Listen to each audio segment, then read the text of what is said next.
examples of Crannogs in Ireland as well, so that'll be good. Oh, what the how hell? dare you? Does anyone know what's going on? Because I don't. Next week, we're going to be looking at Pennsylvania and the Clovis people, right? So we're going to look at a bit North America. Shut up, you. I get a mute Claire because it sounds as if she's in a French brothel. How do you know? Yeah, how do you know? Well, me and Claire went on a date once. It didn't end well. Right. Anyway, I've muted her now, right? She thinks that's hilarious. I didn't. I had to pay for the meal. Jessica's obviously not listening. I've just said that next week we're doing Pennsylvania and we're doing the Clovis people. We're doing early civilization in North America. By the way, I've booked all the rooms for Chester, right? So if anyone else wants to go on a Chester trip, they need to say now or in the break, right? And the other thing as well is it's that time of the month, or once every 2 months, that I announce that the monies are now due for the next 2 months, right? Oh. Now, Drina, she's a complete swat, has already paid her money, right? Oh, Claire's paid her 50 quid as well, right?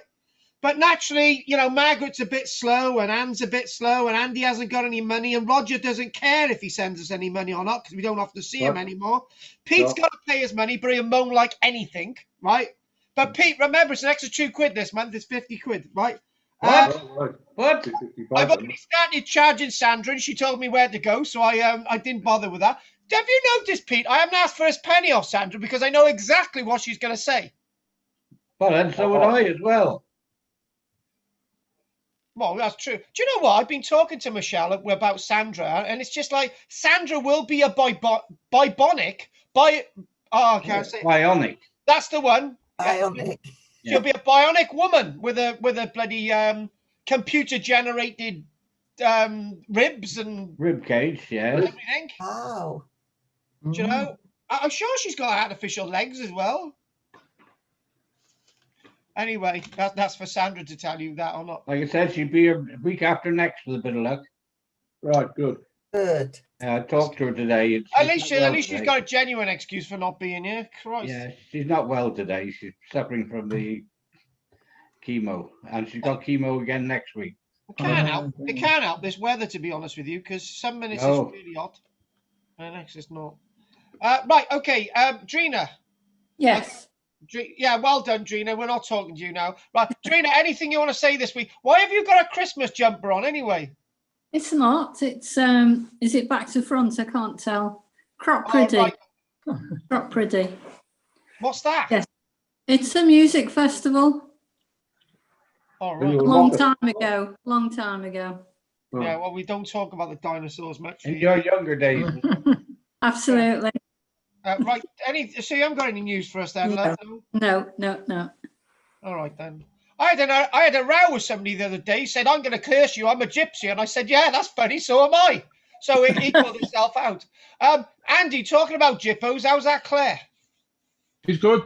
It's her birthday the other day. Saw her. Oh, good. I even said happy birthday from all of us, excluding Claire. Yeah. Quite good. There she is. I'm winding her up now. No, Claire thinks we're on about that Claire, but we're on about the other Claire. Claire with the I. This is Claire with the, I don't know, Clara. Any news from you, Claire? Right, Claire, anything you want to say? We'll let her put her mic on. Pete, anything you want to tell us this week? No, nothing. Claire, we want to know, what's the latest on the man front? No comment. Oh. All right, then we'll leave that now. Right, to put you back on mute, Claire. Right. Yeah, she don't like men anymore. Nor do I. I went off them as well. Right, Anne, any news from you? No news. Have you noticed ever since I was on about Dave having the more impressive kitchen that Anne's showing all her kitchen off as if it's like a competition? Right, Pete, any news from you? No, not really. No. Good. Margaret, I know I insulted you, but you're worth it. Any news? Well, I went to stay with my brother this week. He lives over the border in Lancashire, and he said, you must come along to the local parish church because I think there's something quite old and interesting there. You. So I went vicar. along, it's Warley Church, and there were 3 late Anglo-Saxon crosses there. Oh, nice. Oh. Yes, Yes, really impressive ones. Well carved, nice carvings on them. Yeah, That one. Yeah. Oh, have you heard about them? I think we actually did it in a class ages ago. I think we mentioned it. Yeah. Yeah, cool. Nice. Yes, they were. Are you going to do an article for the newsletter for us? Well done. Well, I'll go in next month. Yeah. Yes, I took loads of photographs. Yeah, I've seen your photographs. Christ. Yeah. So, yes, they were quite something. One of them was very clearly marked, but they were a bit of a mishmash. They'd got the wrong heads, the wrong tops on 2 of them. And we saw that with some of the other monuments, which we've already done. Yes. Yeah. Exactly. Yes. One of them had a double socket, which I've never heard of before. The one was an empty socket, so there was obviously something there that's been chopped off. And I think they'd been dismantled and used in a farm and then cobbled together again. Do you know, I got to say the joke as it is now, right? Put a sock in it, Margaret. But I'll send you the info. Yeah, well done, Margaret. Well done. That'll be useful. So, right, and thank you for that. And the final one before we get straight down to the undies. And Roger said he's not wearing any. Roger, where have you been the past few weeks? You haven't been with your lady friend, have you? Yes. Well, that's it. Yes, that's fine. That's really interesting. Be busy and lots to do, and we got lots more to do in the house and stuff, sorting out this stuff. Oh, she's moving in with you, is she? No. Oh, she couldn't cope with you, Rog, could she? No, I'm not good enough for that. You get your little foibles as you get older, don't you? Which are difficult to cope with. Yes. Yeah. Well, Michelle, she gets so many foibles off me, flipping heck. Must be a very patient woman. Oh, shut up, you. By the way, my news today, this week, is I've got our turkey needs to be have a few antibiotics, and there's me with an allergy to injecting, and I've got to inject the blooming bird with antibiotics. Injecting the sage and onion stuffing. And do you know what, right? One back at you, Pete, right? Before we go on, shut up, Andy. I'm not interested in your Celtic nonsense, right? Right, Pete, right? There's 2 things I'm going to say. Metal detectors are good. The next thing you're going to be impressed with, but this one, Pete, right? Where I've got to inject him is in the nice sort of fleshy breast, right? So it gets straight into the system, right? And Peter, can I just say one big compliment? Cornwall didn't lose the football ball, did it? England did. What? Get it? Yeah. See? Yeah. What? See? You don't really got any room to talk there, though, have you? Wales were crap.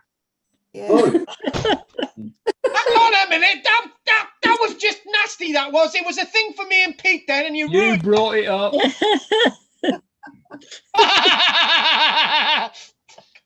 The trouble is they tend to play English rugby down in Cornwall rather than the silly game that they play in England. A back straighter, Andy, right? At least we didn't miss any penalties. Oh, yeah, that really hurt. I'm sorry.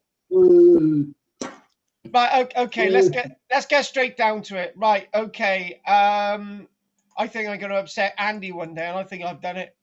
Right, okay. Right. All right. Let's. I'm just gonna. I've got my. Oh God. Where's my images gone? Right, there they are. Right, okay. Just press on the share, and that'll do. Good. Are you seeing an image up on the screen? We certainly are. Yeah. Crannog. Oh, I'm glad. You know, that was really, Pete was really impressed. The thing is with Pete, right, whenever he sees water, he's like impressed. It's like a weird sort of, I don't know what it is. It's just like he always gets overawed with water. Well, born within 10 yards of it, yes. Were you? Yeah. Oh, you were born in the house? 10 yards of the sea. Ow. Oh, that's amazing. 10 yards, you must be on a cliff. In fact, it washed the garden wall away. Oh. What'd you just say? It washed the garden wall away. What did? What, the sea? The sea. Oh. Yeah, what's that got to do with you being born? Well, I've been born so close to the sea, I can't go too far away from it. Oh, right. Okay. Is that meant to make sense, Pete? Well, yeah, my nephew went out to America, and he went to Central America, and all the time he was there, he was ill, and he couldn't understand why. Ah, Then yeah, he came yeah. to the coast, and he was by the sea again. He was fine. Do you know? Strangely enough, when I was living in London, I actually felt the same thing. I was just too far away from the sea. Yep, there you are. It was just like the River Thames wasn't enough. Right.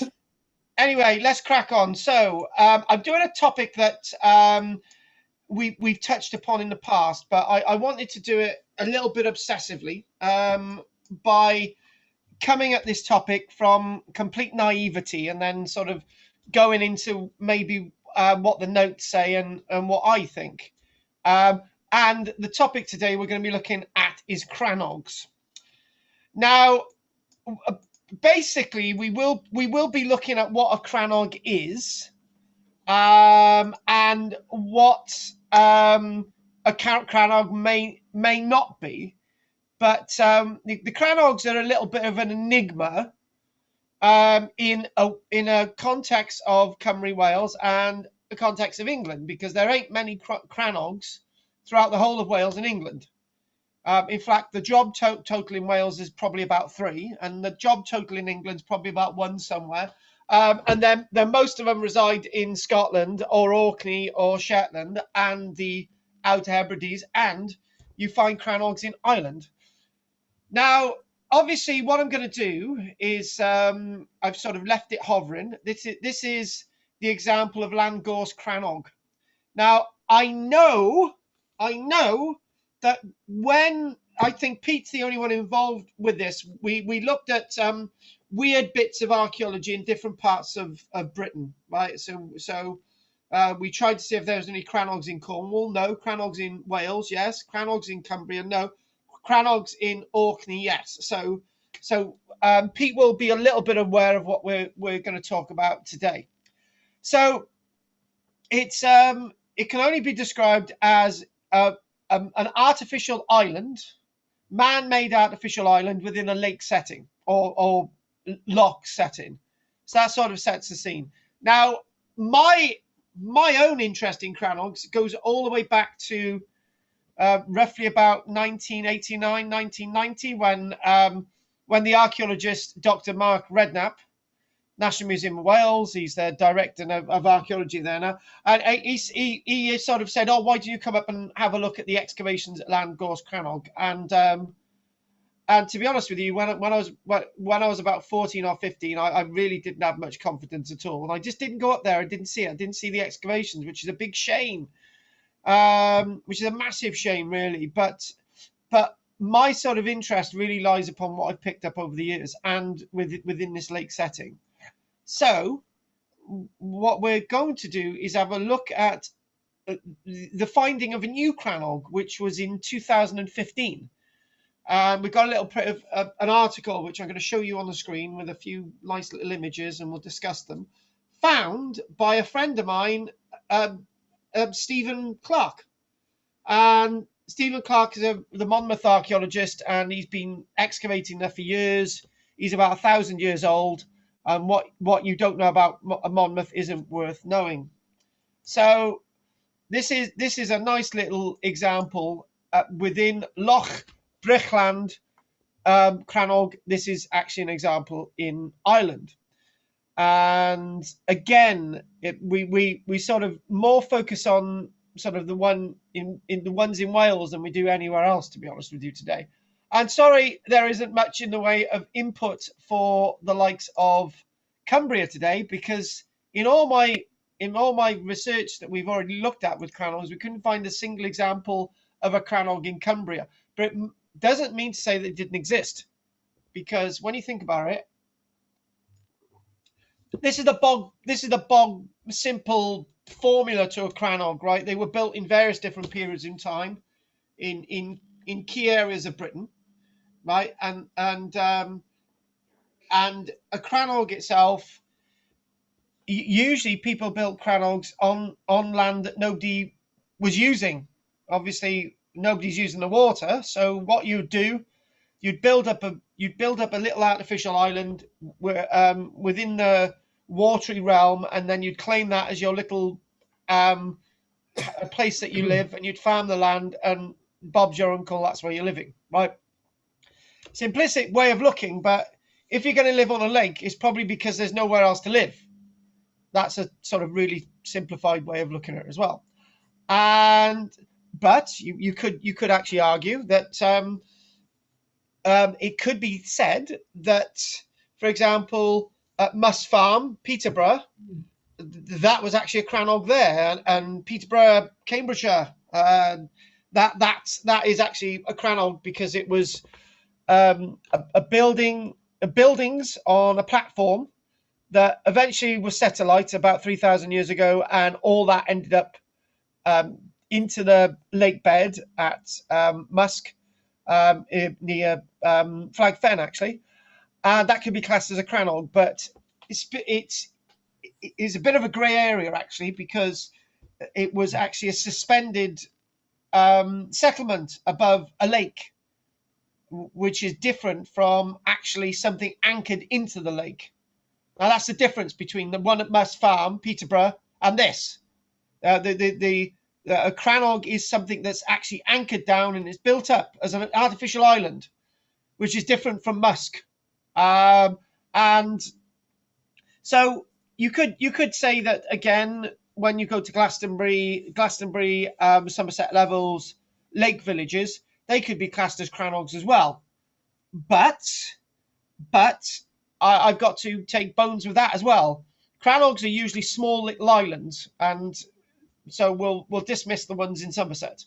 So it's got to be a small little island, a small little artificial island within a lake setting. And usually what you see, or a loch setting, if you want to be Scottish sized. And so, wooden fortress older than the pyramids unearthed beneath a Barrett estate, 2015. Crannog built by a boat building community, dates back almost 5,000 years. So again, crannogs are this crannog itself that we're mentioning near Monmouth in southeast Wales. That itself, and I'll show you where specifically that is in a moment. That itself dates back, as we said, 5,000, 4,800 years ago, or somewhere like that. The one at Llangor's Crannog, which is the one that Jessica's interested in tonight, is the one in Brecon, which is the one I mentioned that I could have gone along to the excavation when I was 14, 15 years old. And that was the only one known in Brecon up until this one found in 2015. And that one in Brecon is basically 1,200 years old. So you can see that these crannogs are built over varying different times. And some of you will be aware with the oncoming new series of Time Team. Time Team is back. I don't know when they're actually, I think that will be broadcast next year, but Time Team is actually back. They managed to get funding together. On an additional Time Team, way in the past, they actually excavated a crannog, and that was in Scotland. So these structures are maybe not totally unfamiliar to us, but in other words, what a crannog has to be, it has to be anchored to a lake bed. One, anchored to the lake bed, and it's built up with stones and rubble and all the rest of it. That's what makes a proper crannog, not a suspended floating platform, which is slightly different, right? But then again, whatever way you look at it, they're really interesting sites. So with this article, with the one that Stephen Clark's describing, or the newspapers describe, a wooden fort built on stilts, standing over a long vanished ice age lake, just very similar to the one behind us. Yeah, built 4,800 years ago to defend the community against marauding tribes. Radiocarbon dates of the timber have revealed the fortified farmstead was built on the 14th of October in the year 2,917 years BC. And they know that because there was a date stamp on a piece of wood. No, stop talking rubbish. There was basically they did a radiocarbon date there. And this making that this Crannog is the one in Monmouthshire is 300 years older than the Great Pyramids at Giza. So there you go. There it is, Monmouthshire, and this is what they found. Monmouth. Fascinating piece of archaeology. The archaeologist, I'll show you a photograph of him. Love him to bits. He's like a story of the Crannog under a building site in Monmouth. Paints a picture of a thriving community based around the world's oldest known boat building yards. The prehistoric boat building site was uncovered in 2013 near the newly discovered Crannog, and work was still being undertaken in 2015. Long-term excavation. There was a different date there as well, which I completely ignored. With its collection of red brick houses on neat streets, it seems a perfectly ordinary housing estate, but builders excavated for new homes on the edge of Monmouth in Wales have unearthed a staggering archaeological discovery. A fortified farmhouse. Obviously, as you go through this article, the name actually starts to change. But there you go, man-made island. That's key to us. Man-made island. That's what we're looking for in an Ice Age lake. So, okay, and another rule for not having a Crannog is a really deep lake, like Loch Ness. You can't create a Crannog there. It's just not going to happen. Because you'd have to create a mountain of rubble to sort of build a little sort of Crannog. It's not going to happen in Loch Ness, right? Or Loch Lomond. So you've got to get little lakes, basically. Little lakes. So there you go. Now, if you squint your eye and just think, well, okay, what you need for that to be a real Crannog is to actually put something underneath the central thing to actually build up a proper platform with stilts around the outside to sort of accompany some sort of extra extension to the settlement. This is actually what we found at when it was excavated in Brecon, for example. So what would happen if I get the annotation bar in here? So what they would do underneath is sort of build a little platform underneath, and then to extend it, they would put these other timbers into the muds and clays, and then as that started to rot down, the whole thing would get bigger and bigger. So but these weren't massive things overall. To refer to it as a fort is probably a little bit misleading, to be honest with you, I would say. Anyway, the lake has long since disappeared. Now, when we look at Llangorse Crannog in Brecon, the lake's still there. That's great, but this one in Monmouthshire isn't. So it naturally found that in regards to sort of a housing estate. So Crannogs, natural or artificial islands enclosed by a ring of stakes, have been found in Scotland and Ireland, but most of the 600 in Scotland are from much later. So actually, there's a few more than 600 that we know of Crannogs wise. So this is a really big chunk of timber. That's really, really interesting and really, really important. The reason why this bit of timber is really, really interesting and really, really important is the bark on the outside. Because with the bark on the outside, you can get a dendrochronology date, which would give you, basically dendrochronology works, you take a tree ring date from the bark all the way to the softwood and you go all the way through, and then you get to the center, the core rings, and then you get you calibrate that, and then you get another tree that's been felled which has some of those rings, and you say keep calibrating all the way back, and then eventually you can try and you could get a good dendrochronology date from this if we got all those calibration of rings, and work precisely when this tree was cut down by the fact that you got bark on the outside. So sort of that this is really important to actually date something like this. So they based it on radiocarbon dates, but it's quite likely that the dendrochronology dates would nail it to when the timber was felled, and that timber would then have been placed into the ground straight away, have been used straight away. You don't cut a tree down and leave it around because some womble might nick it off you. So you're going to use it straight away. And actually, interesting enough, you can see some of the tree rings there sort of in sequence. If this was cleaned up, you could probably see a little bit more than what's showing. So remains of the Crannog timbers were preserved beneath the clay and peat of a lagoon, which formed when the lake drained some 2,000 years ago. They had been skillfully worked with a stone axe to form the bottom of a stilt supporting structure in the lake bed. Again, to be a crannog, it has to have some buildup of rubble in the middle to sort of make it an artificial lake, an artificial island. So here we go, Crannogs, and it's rather interesting. You know, finding 2, there's probably up to 3 in Wales that we know about now as part of Housing Estate. And there's my mate Stephen Clark excavating in the muds.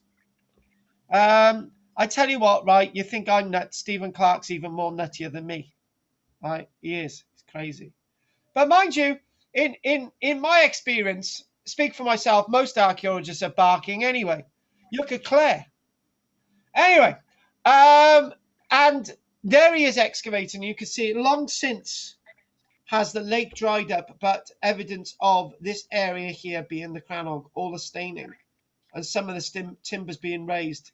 So really, really nice. This could have been not spotted. This could have been completely not seen, but they find the archaeology there. So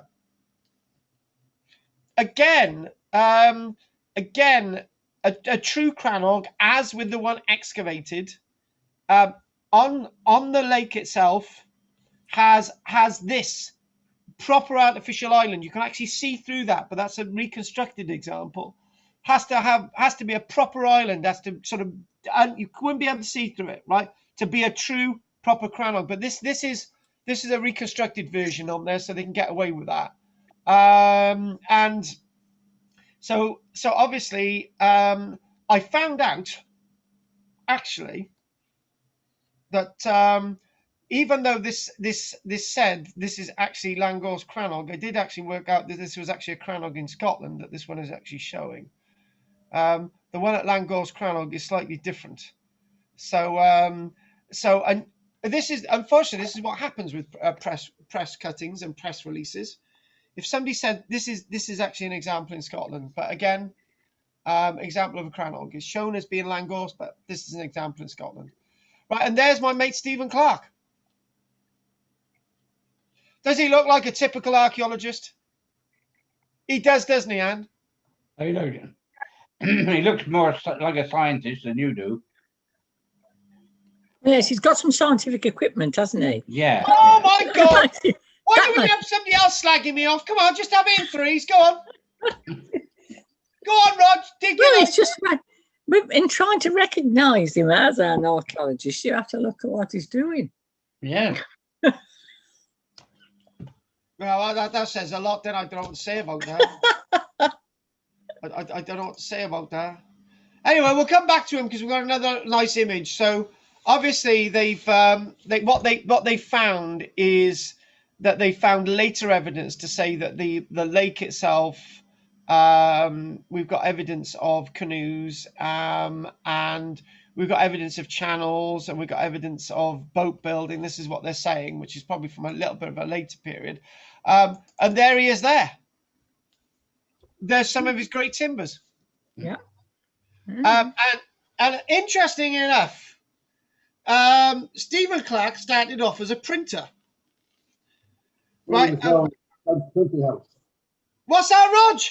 His son's printer's building there in the corner. Yeah, that's right. His son took over the print as well. Stephen started off as a printer, right? And he decided he didn't want to do printing anymore. So he kept the office at the printers, right? And then his son took over the printing works. And Stephen Clark has got a shed nearby. And he's got tens and thousands of artifacts that he's excavated around Monmouth. Over many decades. He's been excavating in Monmouth for about 50 years. He's got a lot of material, and obviously these timbers are obviously all part of his Crannog excavations.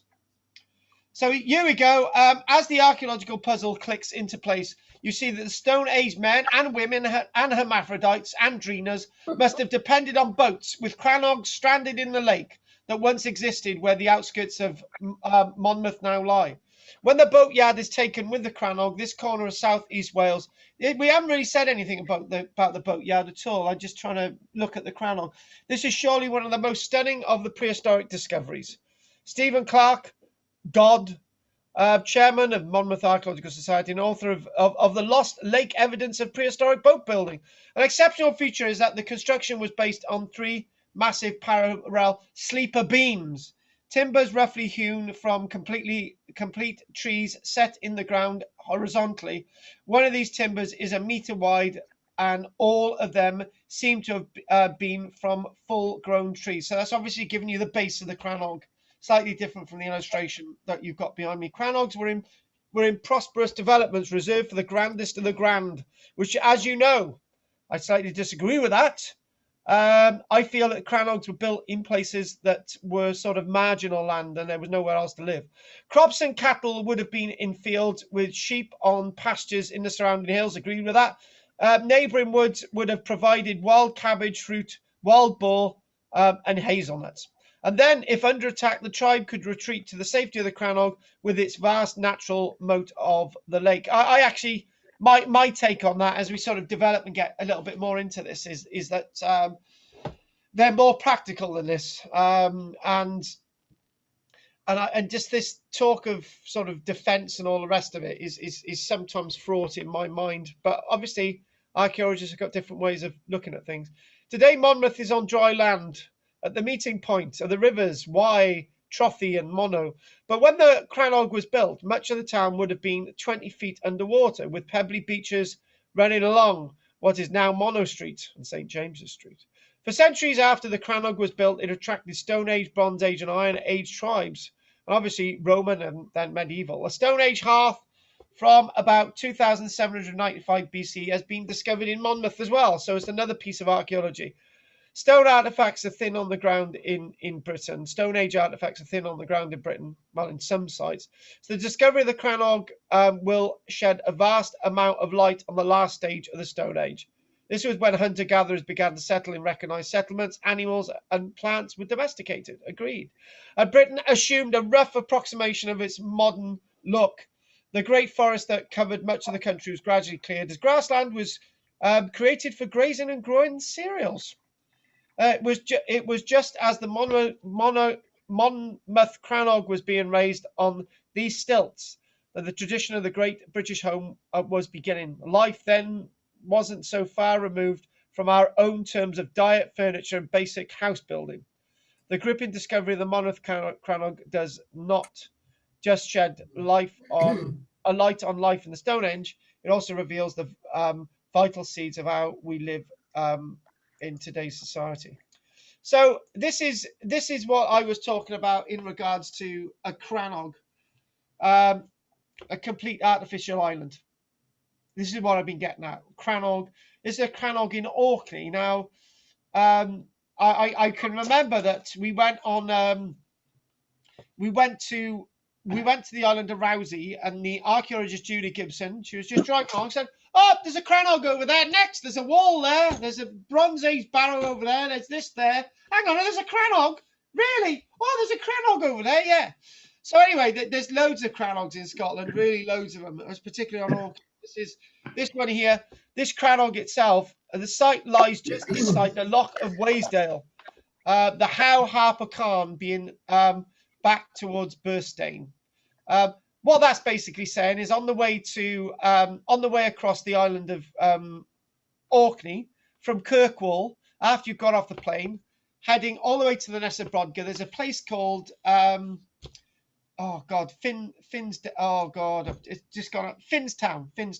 There's a place called Finstown, and near Finstown, you look on the lake there on the loch, and there's this artificial island. And what we do find is artificial islands, actually, lots of them. For example, on the Hebrides. So this is a nice little example. This is at Loch Tay, and this is a reconstructed example of what a Crannog may have looked like.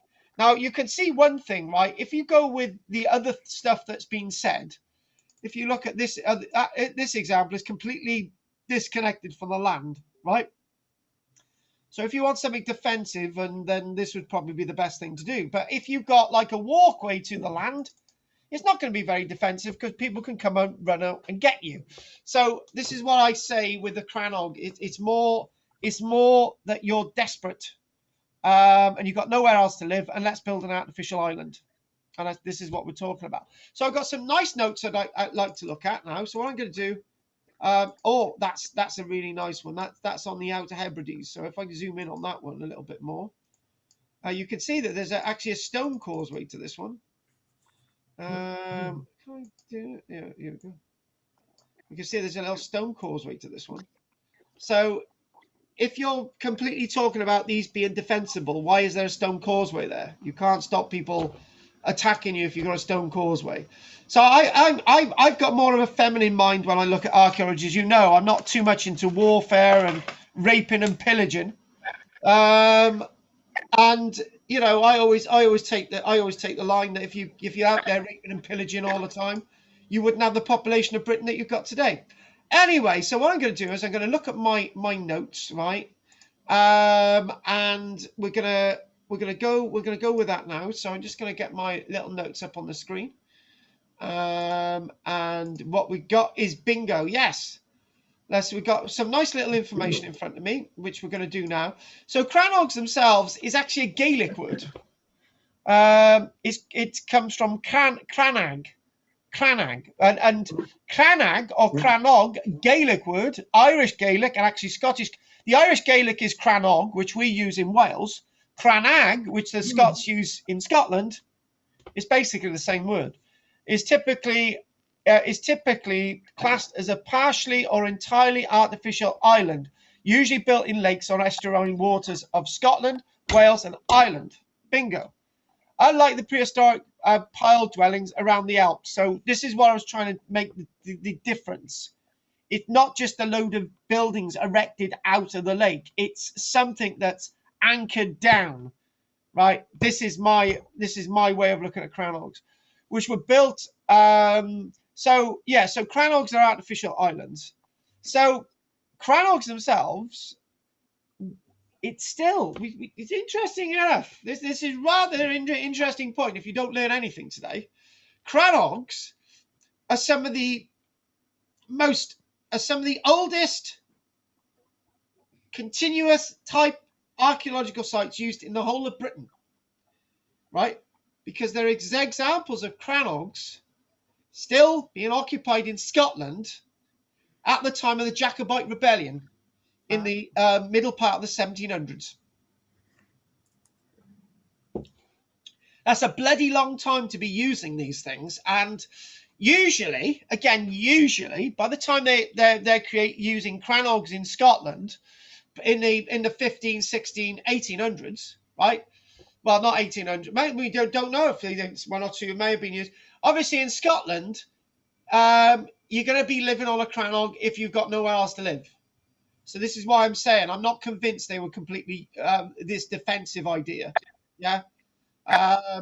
So I know Pete likes his pillaging, but we're not doing that today. So in Scotland, what we do see is that we've got a large array of sites on Orkney. Orkney's one of those places that it's natural islands and man-made islands, right? So you know we've got, this is what we're looking at. So as I say, there's lots of various different interpretations. But when you think of how is a Crannog built, let's just chuck this in here. Well, what am I talking about with an artificial island? Carl, you're bloody confusing us. 1 minute it's about timbers sticking out of the mud, and then the next minute it's definitely not timbers sticking out of the mud. But then again, you're saying it's an artificial island in the middle with timbers then sticking out to make the thing bigger. That's what I'm talking about, right? So what we're talking about is initially what you might find with the example with Llangor's Crannog. I'm going to tell you this, right? What they initially found was that somebody in the past, the one at Llangor's Crannog in Brecon, somebody in the past decided to put an array of stakes in a circle, not too far away from the shore, sort of put them in and then what they would do, they would go out there with boats, and within those stakes right? Probably sort of a timber, a wattle frame. Oh yeah, that's how it was built. Why am I saying it was like that? That's how it was built. Timber, wattle frame, timber, wattle frame, timber, wattle frame, and the stuff in the middle. People would then go out there with boats and then dump stone there, and then brushwood, and then keep dumping, right? And then eventually, after everything's rotted down, and people keep adding, eventually it becomes an artificial island. But the biggest problem is when the timbers on the outside start to fail, right? Then you've got a problem. But at that point, the building's probably been abandoned anyway. Inevitably, when I was saying a few moments ago about the longest type site, that's what I was saying. The longest type site in Britain is the Crannog, as a settlement. I think that's what Stephen Clark was getting at more than anything, but not continuously being used. So in other words, you might have a Crannog over there in like the Neolithic period, 5,000 years ago, and you're gonna have a Crannog over here in the Bronze Age, and you're gonna have one over there in the Iron Age, and so on and so on. But it's a Crannog, it works, but not necessarily in the same locality. That's what we're talking about. So usually what we do find when we look at Crannogs is what does survive is all the stone stuff. But at Llangorst Crannog, what they found at Llangorst Crannog was that they found the island in the middle, right? And they thought, right, that's all right, then it's a Crannog, let's go away. And then Dr. Mark Redknapp, he said, hang on a minute, there's something not quite right here. Yeah, come on back, boys, girls. And he said, well, if you dive down around the island, what you see is what I've just described: timbers that have collapsed into the water, and all this wattle framework. We know what wattle framework is when you get some. I used to make wattle frames, and you have upright hazel, right? 4 upright hazel rods, and you'd intertwine willow about 1 meter in height. Just get paid to do that. And those wattle frames would be between the upright timbers, right? So that's what's collapsed, and that's what he found. This is as I've described what I've said exactly. So he found it, yeah. So Crannogs typically were small, classed today as circular islets, often no more than 30 meters across. So 30 meters across is quite big, right? Most of them were about 10 meters across. So you're thinking, right, okay, put a building there, whatever. Yeah, just a few people. So it's not like a huge fort, right? It's not. Some of them, one building, 2 buildings, 3 buildings, but no more than that, right? And then what you do find is that obviously, you need enough room for your animals to keep with you overnight. That's all good stuff. So just maybe what I'd probably like to do is just sort of try and change the image again. Right, just go back to that one. Yeah, that'd be good. And where did all those arrows come from? That's Drina, that is. Messing around with the screen. Tell you, you can't get them these days. It's amateurs, all of them. Right, hang on. You're looking at the Crannog there, yeah, Drina? Good. Good, I'm glad you are. Do you know what I said something then? Roger actually replied, and I'm thinking, why? I've got to be honest with you, Roger is a bit of a numpty. I've got to be honest with you. The Crannog itself, Crannog, so the etymology for that word, as I mentioned, you've got the referred to as a wooden structure or vessel, something to do with the tree, and obviously that sort of, and then the word is then borrowed into the Welsh and what we do see is the modern sense of the term Crannog itself really seems to stem into the 1100s, and when it's sort of described, the Scottish Gaelic form of Crannog has the idea that it's like a pulpit as an island, an artificial islet. So Crannogs are again widespread in Ireland. Did you know when we mentioned earlier on there was about 600 Crannogs in Britain, and I said actually there's a few more than that. Oh, yeah. There's 1,200 in Ireland alone. 1,200 in Ireland alone. And you think about it, you think there's alarm bells ringing there, and you're thinking, right, hang on a minute.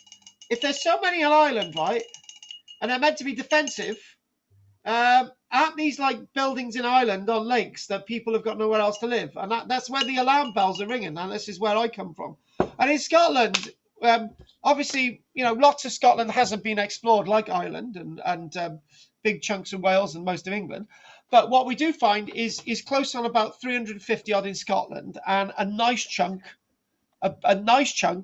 on top of that number as well. So about 350 on mainland Scotland. So on the Hebridean Islands, probably about another 100 odd, and probably about the same for 50 odd in Orkney. So there's a lot of them. So the one thing over the past few years, and we will look at Llangor's Crannog, and then we want to discuss what people really think they're about, and I think that's what would be a good thing. So we've got reconstructions at Crannogs in a place called Crannogowen in County Clare in Ireland. We've got an example in Wexford in Ireland. We've also got the Scottish Crannog Centre at Loch Tay in Perthshire. Obviously, we've got the sort of Crannog Centre at in Wales as well, at Llangor's Crannog. We've got only the one sort of, and you've got the other one that has been under a housing estate, and probably another example. But we've got a nice little sort of information centre, Llangor's Crannog, associated with our little Crannog Centre. Right, so I'm going to have a little bash at a couple of images, and then I want a little bit of a bash at what these things mean. So maybe I might look at a little bit of to do with construction in a minute. So there's our Llangor's Lake there. That's what we're going to think about for a moment. Is it in the lake? Yeah, it's actually there. It is. Ah, right. Yeah. I'll go and have a look at that. There it is, Pete. Yeah. Fine. Thanks. And actually, Pete, right? Our parent body that actually funds us now, Archaeology Online Virtual, has actually bought we've actually got now a transit van, and we've got 6 seats in there, Pete. Oh. And Michelle will be the driver. Oh. So so basically, I sort of cut you up in the back, so that's the 7th person. And I know you'd be sat alongside, Michelle, Pete, showing her what to do with the gears and stuff. So yeah, we might be going up there, Pete. So keep that in mind. Yeah, we'll do. Yeah. Keep that in mind. So what I think I might do is sort of you think of this, you think of a little bit of a lake. Like, this is Llangor's, right? There's Llangor's Crannog, right? And you're thinking nice lake, right? And this beautiful image I used to use as a little bit of a backdrop. So if we can move that away, forget the Crannog on the right, and you're thinking, right, okay, obviously the landscape's not going to be like this when the Crannog was constructed. But if you think the time that the Crannog was actually constructed, was probably around about no earlier than about 1,400 years ago, 1,500 years ago. And you're thinking, right, all the land is taken. It's quite a shallow lake. Let's build a Crannog. And to be honest with you, nobody can argue with you, because it's not their bloody water either. So, and you get that sort of idea in your mind, right? So let's have a little think about how these Crannogs are constructed, right? Construction. So the construction, I've told you given you a little bit of information about how Crannogs are constructed. And be very careful with this one as well. It's not a Crannog if there's already an island there. End of story. It's not a Crannog. It has to be completely man-made. End of. However, as my stepchildren keep saying, there's a cheat. What that means is that somebody may have actually started looking in that lake, and they may have at the side of the eye said, "Oh, at low tide, there's water breaking over there." No, I haven't got a twitch, but yeah, there's water breaking over there. And I'm thinking, right, okay, because it's quite close to the surface, that's where we're going to build our Crannog. So that's your cheat. But that's not a natural island, right? Because to get the level of the Crannog out of the water, you've got to build it up. So therefore, it's a Crannog, right? So forget about my cheat, right? So we've got multitude of finished forms. Finished forms that make up the archaeological record.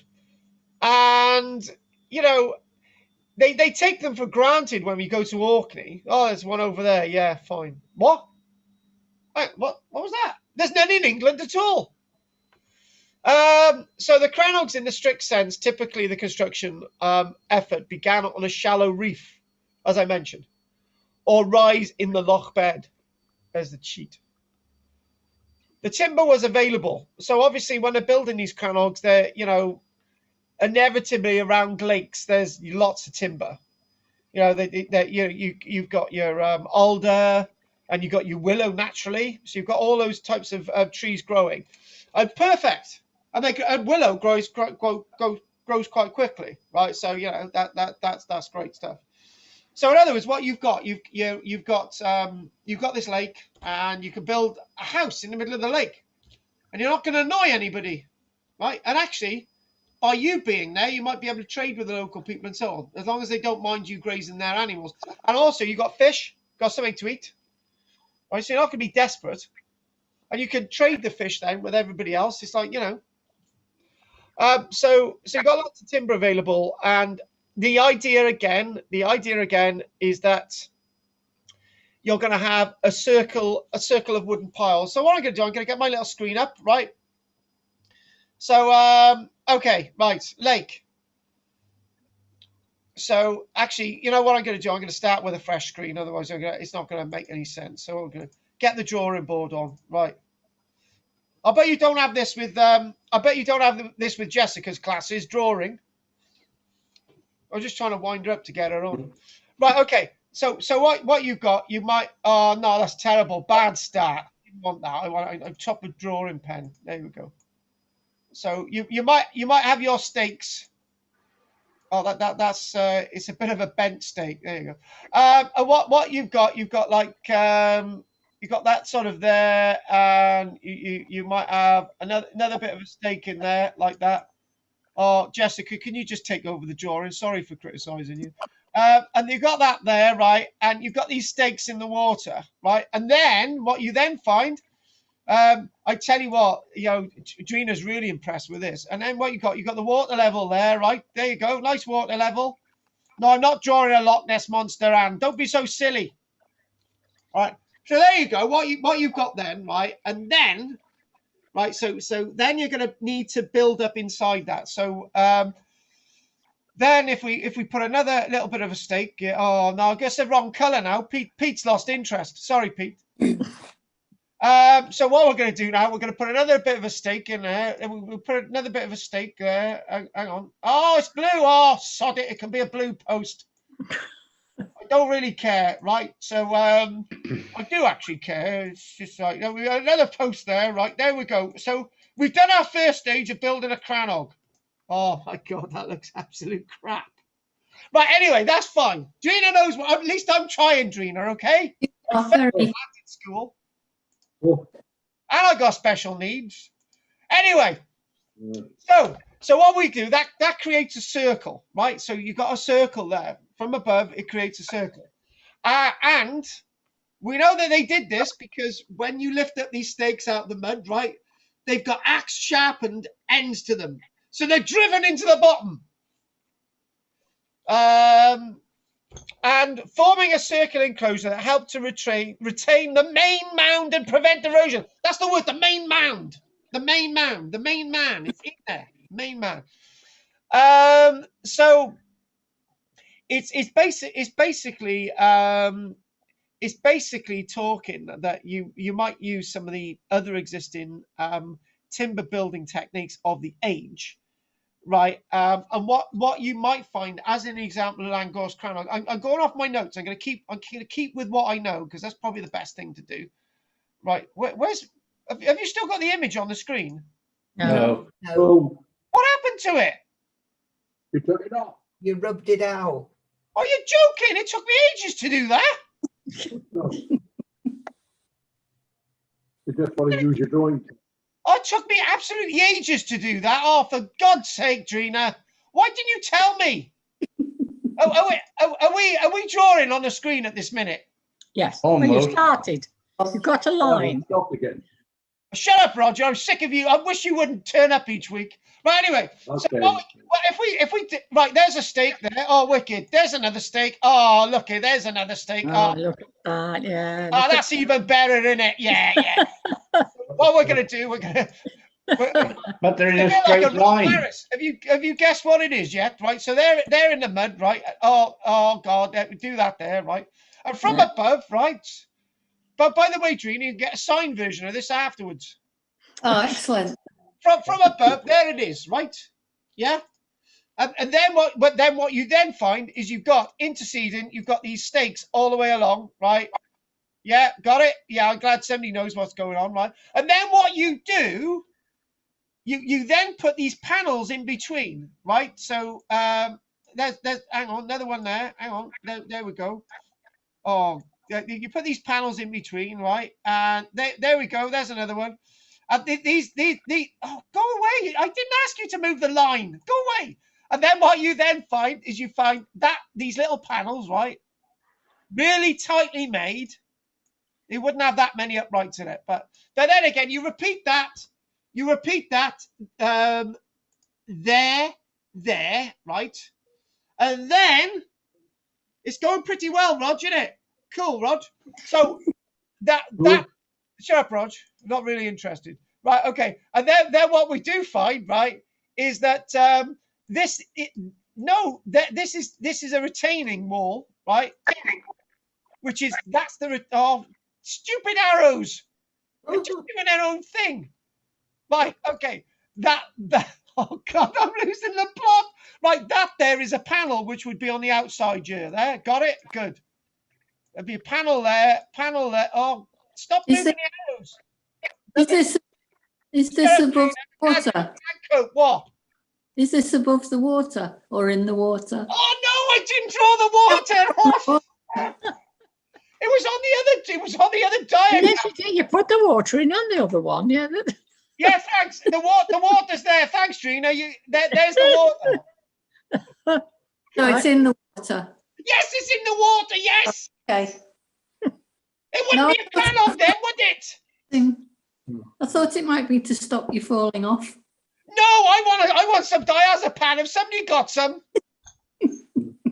They get their feet wet inside though, won't they? Oh no, I haven't finished. Shut up. The blood dry. Right, this might be about 10 meters from the shore, right? We've described the artificial island. I made an absolute balls of this, but I'm going to try and succeed, right? And then what you with all this nicely in place, right? With all these nice little panels, right? Oh God, I know I'm more of a numpty than you guys today, but in other words, what you've got is eventually you've got like all these little panels around the outside, right? Looking from above, right?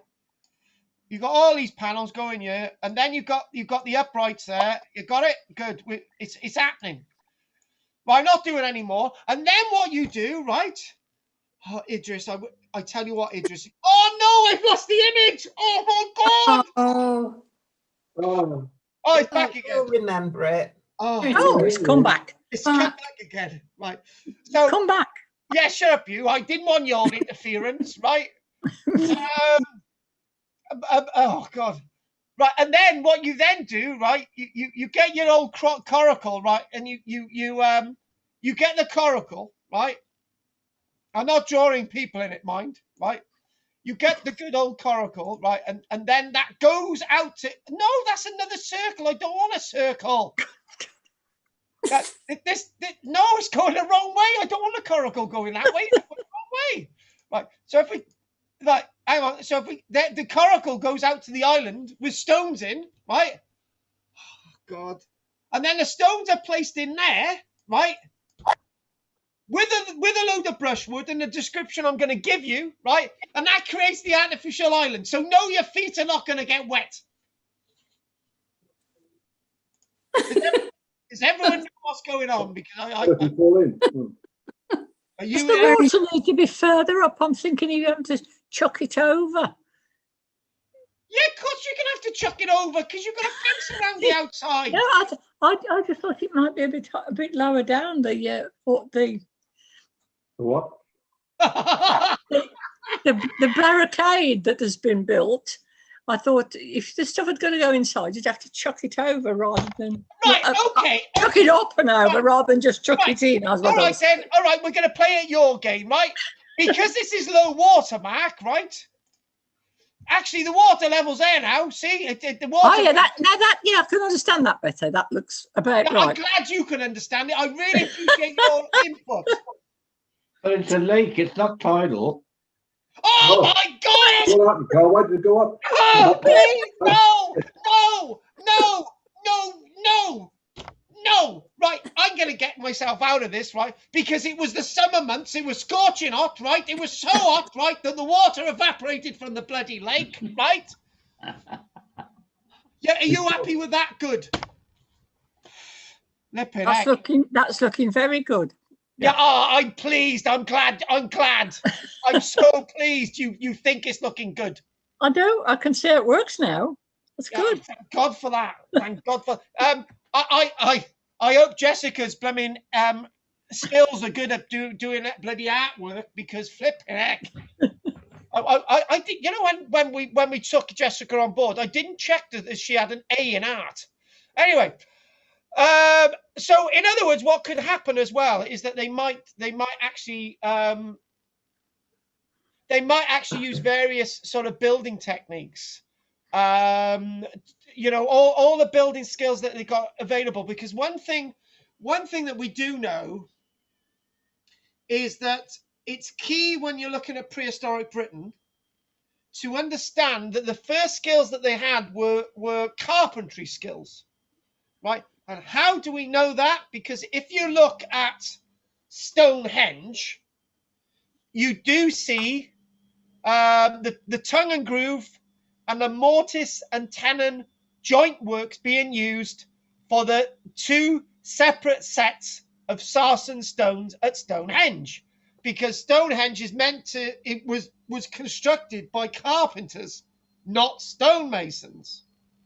So these people are perfectly able to create these types of structures.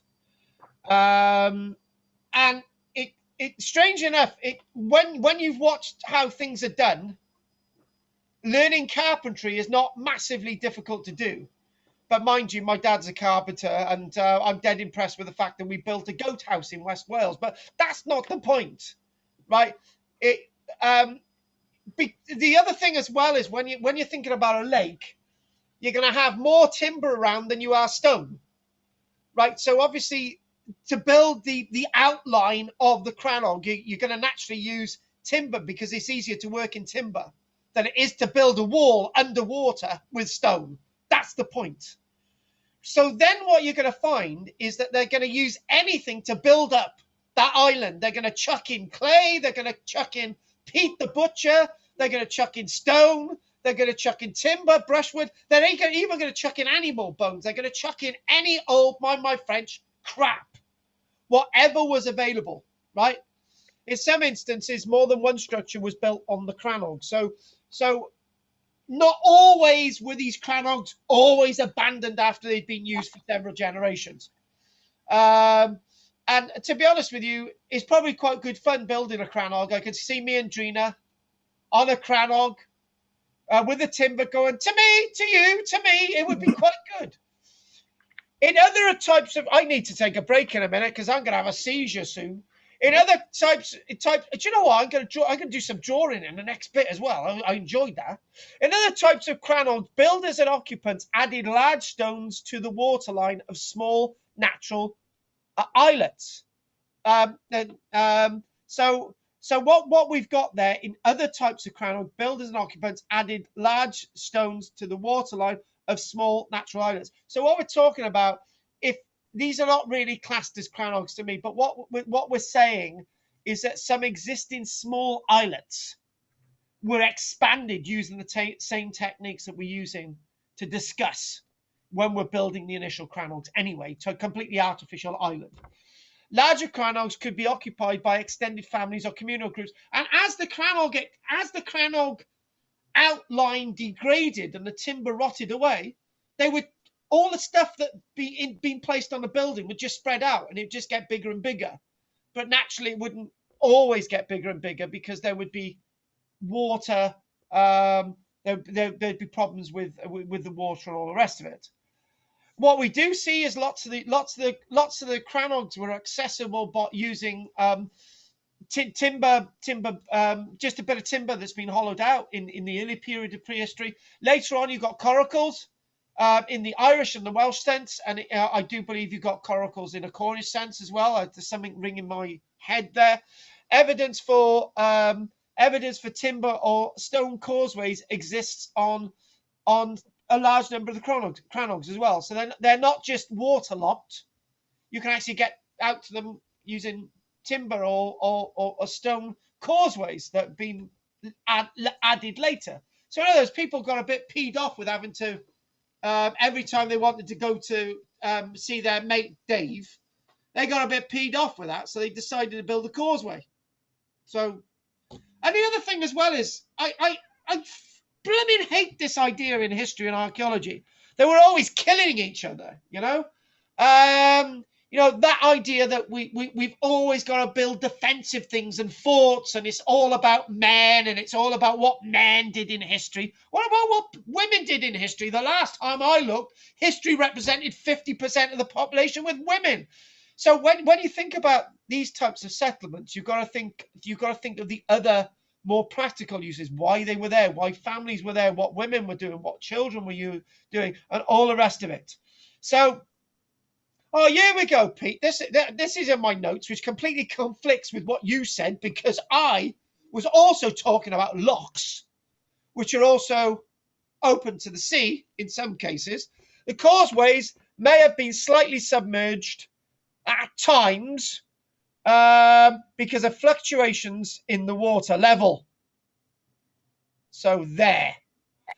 Organic remains are often found in excellent condition at these waterlogged sites. Because, Drina, that's the thing, you see, right? Forget the example in Monmouth. That was sort of introducing you, right? When you get these Crannogs, right, it's always going to be waterlogged. Everything you use is always going to be waterlogged because it's a man-made island, right? So water's always going to be there underneath the island, even though it's like, there's between the stones and the mud and all that crap, right? There's always going to be water. So it's going to be continually waterlogged. So Crannogs are ideal places, actually, even on the island itself, to actually find waterlogged material, waterlogged archaeological evidence. The bones of cattle, deer, and swine have been found in excavated Crannogs, while remains of wooden utensils, even dairy products, and wooden statues of Lloyd George have been completely preserved for several millennia. On that note, right, I had to put Lloyd George in there as well. And there's archaeological evidence to say that the Celts could not build these Crannogs because they never existed. Bingo, back of the net. Right, on that one, right, I scored the first goal. Andy's completely failed today, even though he had to go at me earlier on about the last life. At least my team scores goals. Oh, God, that was terrible. Right, okay, then. Right. Oh, I've really upset Andy now. Sorry, Andy. Don't take it personally. Right. I didn't even know Andy was a football fan. I wouldn't have said anything otherwise. I'm not. Oh, right. All right, then. You were just winding me up, weren't you, Yes. Right, okay, talking about Frazzocks, Claire. Claire! Oi, Claire! Oh, psst. Look at her. She's chatting someone up, you can see that. Look at that. She's going, oh, hi, look at me. Would you like to finger now, you bitch? Right, Drina, anything you'd like to say? Yes. Oh my God, Living on water. Does that mean there were no midges in Scotland? And the other thing is, did they have... Stop. You just can't chuck that in there. What a statement, right? On our land in West Wales, right, there's a certain part of where we are, right, which is slightly damp and we have all these bloody little midges. They're little sinister little gits, right? But obviously, you're talking about different conditions, and it doesn't have to be midges all over the place. And you know, it's a difficult one. That one difficult. There Depending is- where you are. There is- Avon's skin so soft keeps them away. What? Avon skin so soft keeps them away. They wouldn't have had that, would they? No, probably not. No. Shut up, you. So soft. Right, Gina. They use it all over Scotland. They are a real pest, aren't they? Oh, Cer- Certainly in hang on, Scotland. this is Siberia. Gina's time to talk. Shut up, Gina. Right. What sort of animals would they have had? Would they have had cows and sheep? Or not? In the archaeological record, obviously, we've got limited evidence of everything. All the obviously, if you're looking at really early prehistory, we've got no real evidence of chickens, but we've obviously got ducks, we've got goats, cattle probably very limited, sheep, and obviously the access to fish as well. Well, wouldn't you want to be next to them to guard them? Exactly. And they're going to want to I come thought onto that. the Crannog. So Otherwise, the- they'd have a mix. the point is, Drina, right? They're going to want to come onto the Crannog, hence the causeway. Yeah. Hence, you need access. And I don't. This whole thing about these are defensible little islands for kings and queens and all the rest of it. I just don't. I don't abide by that. And also, when you think about it, it is quite going to be damp a lot of the time, and you know the conditions ain't going to be brilliant. You're going to have to continually burn a fire on the Crannog itself. So Yeah. If they, you said they built them because didn't have much choice of where to live, but they couldn't have their animals in there, could they? So why couldn't they build on where they ever kept their animals? because they Where couldn't, am I being because abused? other people live there. Well, because didn't the other other people people live mind there. the animals then? What we're saying, what some of us are saying, not all of us are saying, you've got the causeways for the animals to get access in Yeah. daylight hours to grazing, right? On Right. marginal land, and obviously at night they're going to go back on the Crannog. But this I would see. limit the amount of animals that they've got. We've got evidence that they've got bones on these Yeah, things. animals of stuff. Yeah. Yeah. You I'm could just thinking, because I'm thinking today, if somebody else has got the land, they don't want anything on it, do they? They're so bossy about owning it. Which is why I wondered if the other people owned the land, would they allow all the, or I suppose it was all open grazing land, was it? Yeah, but Yeah. obviously when you're looking at if you've got a small, you're not talking about large herds of animals. You're talking about small numbers. No. So, right, Drina, Drina, all a controversy from our little Drina, you know. Beautiful looking woman, short, but she can't half talk. Right, Pete. Well, there has to be a practical use for the Crannog. Defence is not solely the use of it. It can't be. Yeah, There this has is to what be I'm some saying. other practical use for it. Yes. Yeah. I mean, it's ideal for fishing, obviously. Mm. But there's a lot of them, so that yes. that can't be the only reason as well. So you know, That's one of the practical reasons for yes, it is. And there's a lot of them. You could think that there was thousands and thousands of these things. Yes, Yeah. So again, this idea with these Crannogs is to open your mind a bit. So when you actually go to the Crannog, Pete, you can Yeah, know exactly I was certainly where your glad to archaeology visit it. company top. Give them a lecture, and you might actually make some money out of it. I got me Orkney top on now, my Prophet birthday. Yeah, but they say you're a bit lost, Pete, if you go to Brecon. Right. Well, do your questions, Margaret. Go on, babe. Are we looking mainly at the ones that were built in the Neolithic period or the Iron Age period? We're looking at everything. All of them. All of them.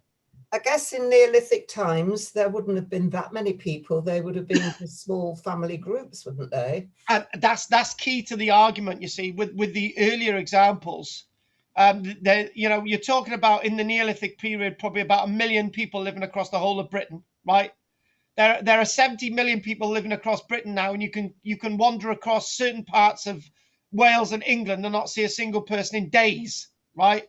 Hmm. So with the absence of 69 million people, you're hardly going to be worried about being attacked every week. Exactly. Well, why didn't they have those causewayed enclosures back then? Yeah, yeah, for the land. Yeah, they did exist, but the causewayed enclosures is to keep your animals safe. Oh, right, sorry, my mind was on a different lecture then. Causewayed enclosures as in sky burials. Yeah, sorry. Yeah. So obviously the sky burials are for the communities, and that's a burial monument, and completely different. When you said causewayed enclosures, my mind went into the Iron Age then, and suddenly you got these enclosures with causeways. Iron Age hill forts with the palisades around them. Yeah. Could the little island on Lake Coniston be one? Well, there's little islands on most of the lakes. Yeah, there are little islands. If it's man-made, then it's a crannog. End of. Well, wouldn't man-made ones also use natural ones? They Yeah. would have done. If there was a natural one there, why not use it? Yeah, we have Pete, we have it's evidence just- of that happening on land of But it's just this- Pete, dolmens it's the being used as classification. burial mounds. Yeah. Mm. Yeah.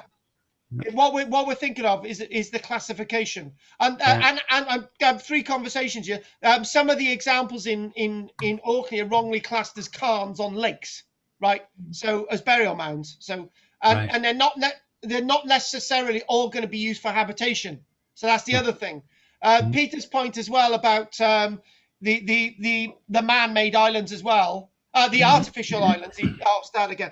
No, the artificial, the natural. Start again. The natural islands themselves. Get my words out. The natural islands, if they are then occupied, which lots are, they're not classed as crannogs, because a crannog has to be man-made. That's the difference. Yeah, I'm sure we've got some in Cumbria. They've just not been found or I agree. explored Send enough. Claire out you know. there. Yeah. Maybe the Romans demolished them and used them to build their forts. I'm sick of people blaming the Romans for everything. You haven't even bought a copy of my book either. Right, anyway, Margaret, we've done Anne, I think. And Mag, I want a break in a minute, Margaret, so hurry up. Open your mouth. I've said my bit now, that's it. Roger. I guess actually they must have been very knowledgeable about the different kinds of wood that they used. Yeah. You know, they would they'd know to use like alder to put the posts in, and then different kinds of wood to do the surrounding and the wattles, So they must have been very knowledgeable about the wood. Yeah. And the roofing timbers as well. So yes, you're not going to, there's certain, for example, obviously European larch wouldn't have been around in Britain at that time, but European larch was available in Europe. And that would have been absolutely perfect for some waterlogged conditions, right? But if we're going to be using trees that are used to water in this country, like alder, and you know, they knew about their timbers. And then Roger, before you take all your clothes off, anything you'd like to say? When have you got to get the bus, Rog? In a minute, I'm leaving soon. The big thing is, I wonder, crannog and cranium, whether there's a similar origin of something above or sticking up from, like a cranium, it's above there. Cranium, crannog. Nice. Whether that sounds like Latin and something else, but whether it's connected, it's interesting to think that, showing a mound or something written above. Something. Interesting. That's not in my notes at all. No, that's from a Latin. Word of that, but crannog to me, you say it's all defense and stuff. I think to me, but he has their fence and the thing around the house, that's some marker that's your territory. And I think being on water there, they could have camped on land, what other land's like. And it's some defensive. It's not just for people, it's keeping the animals safe, because that area around the central building is where you can keep the animals in its sort of yard, I would think, and keep them safe from rustling, because that was always a problem. More than killing people, rustling animals. So I think there was a defensive thing from the human and the animal side there. But there is something There's an awful lot of trouble building those things when you can build a street or thing on land in some way, whatever the land is, unless it's on a bog. So I think there's a defensive element, which helps. Although, if they are attacked or something, you can soon burn the things down. So That's not a good answer. The biggest attacker of the animals would have been by wolves, wouldn't it? I was That's thinking that. Hang on, this is exactly where I was coming to, right? Like what Roger was saying, I was constantly trying to butt in on that with what Margaret, you got to it first, you. What I was going to say is that one of the biggest threats, instead of from people, is where's he gone? Going to get his bus. Going to get the bus. He said he was going. He said he was going, yeah. Bloody hell, we listened to him. He wanted to shit. Anyway, he's back again. Yeah, I got cut off. Oh, you cut yourself off. I was just cursing. No, Roger, what we were trying to say is that these would make ideal locations which would be safe from any animals which would be attacking. No, a pack of wolves wouldn't have got out, yeah? Foxes wouldn't have got out, yeah? Bears wouldn't have bothered, do you know what I mean? It'd been perfectly safe. So, Roger, finish your bit and we'll have a break. Well, it's basically you're saying that it's a defensive thing. It's like the hill forts. They weren't fortresses. They're just making it safe. In Africa, you've got fences around villages similar to this on dry land, which made it a lot easier than putting it on water, unless there was a good reason for defense purposes to have it like a moat around a house later on did. Keep it more difficult to get into the things and keeping your animals safe away from rustlers. And other animals. Well, other animals, yes, but that's easier than rustlers could be very clever. Thanks for that, Rog. And amen. And Roger's point as well with Africa, for example, lots of fences around villages, not to defend against anyone, but stop the bloody elephants from getting in. And then Andy, quickly. Yeah, I find Crannogs fascinating because I can't understand why they would go to so much effort to make them when there's so much land around to live on. So there has to be a reason, other than the fact that it's nice to live by the sea. And I did wonder about when you get out on the coast, if you stay in a boat offshore, the midges don't come out there. And I wondered if that might be part of it as well. But I don't think that will make a lot of difference on a lake. No. Yeah, I can see that, Andy. Yeah, I can see that. And Roger, is there anything else you want to say before we have a break?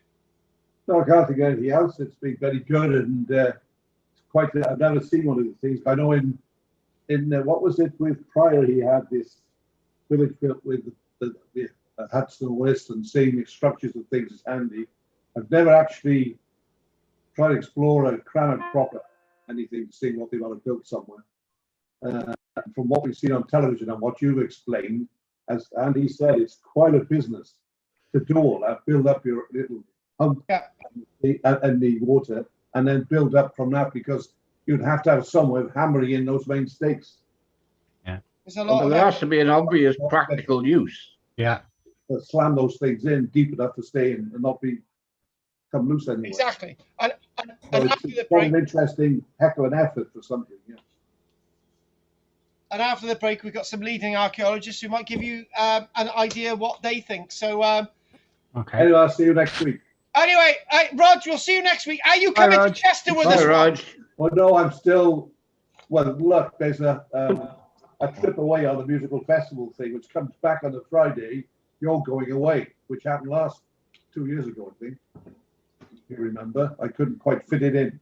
Well, there's some room in Jessica's room if you want to stay with her. If at the last minute it all went because the venue wasn't there before this last 18 months, catastrophe, then I could be open for it. But at the moment, I'll deposit on this week. They're ending on the Friday, coming back from.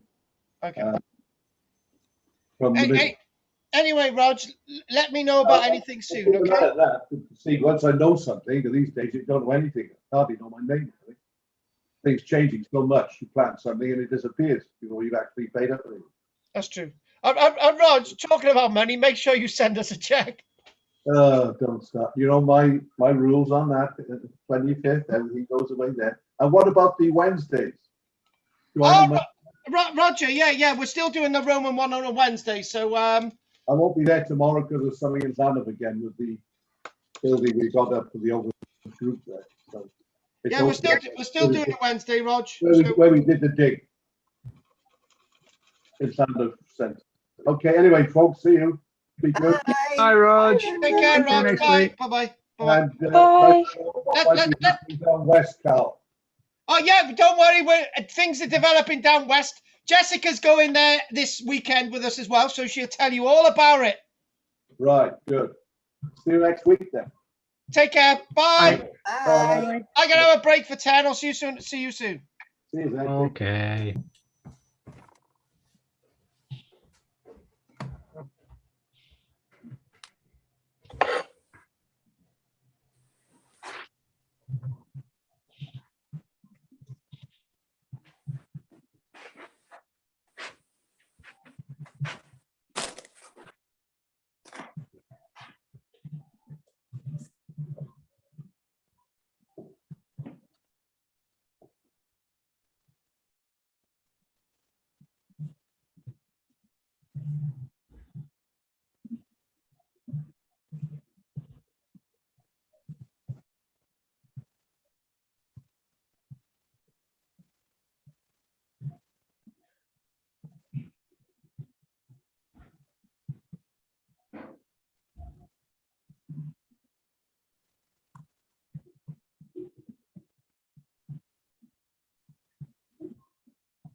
Oh, look at the turkey.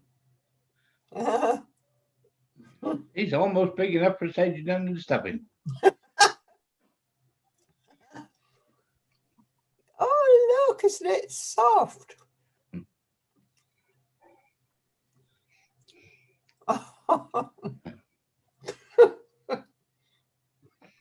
I've never really fancied cuddling a turkey, to be honest, but look.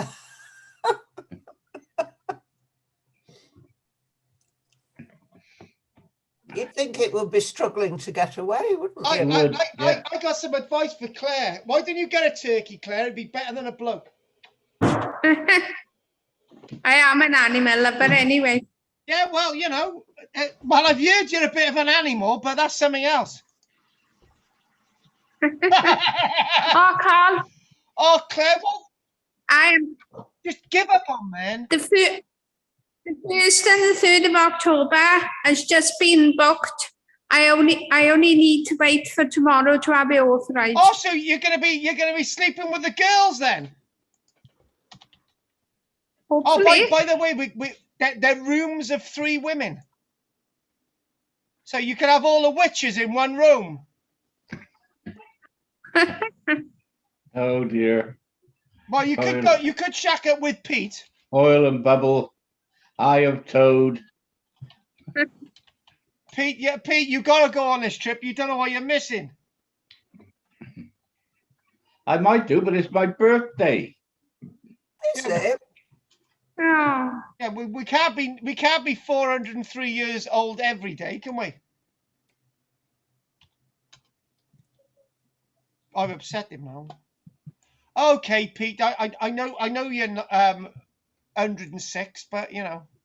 I don't understand. Where does Roger go on the bus? Yeah, what he is, he goes to see his girlfriend down in England. Does Hey, he? that far. Yeah, Where does she live in England? Somerset way somewhere. No, No. I'm sure she does. he's not going to Somerset from Cardiff at this time of night. I reckon he's bloody shady. He is. He's just going another part of Cardiff somewhere. Oh, right. Cardiff. And does he go every Tuesday night to see her then and stay over the rest of the week or something? I don't know. He might do. Mm. He's a bit of an enigma, isn't he? Oh, yeah. You could certainly say that. No, Pete misses him going to his house. Tell him about the toilet roll, Pete. Go on. Well, yes, he would always turn my toilet roll around. I have it hanging down the back.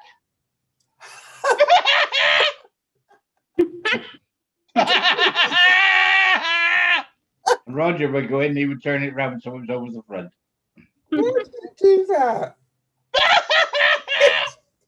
Fussy.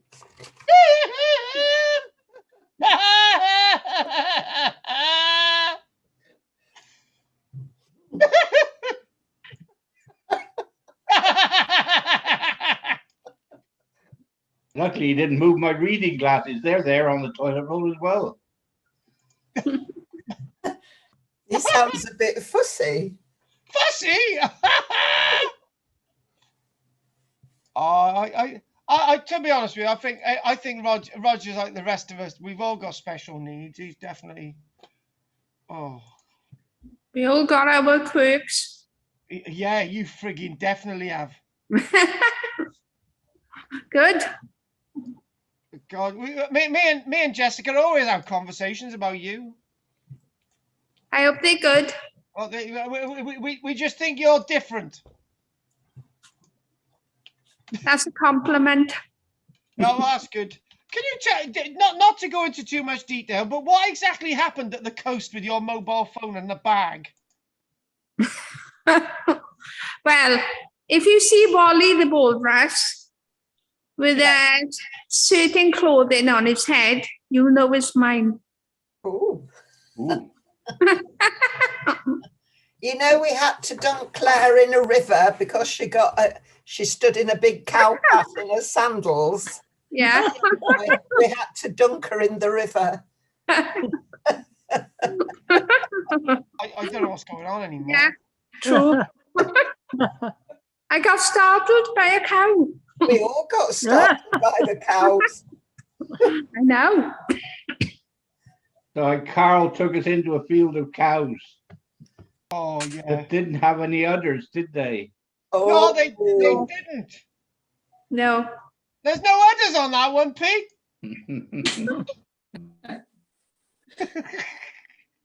We had to point out to Carl that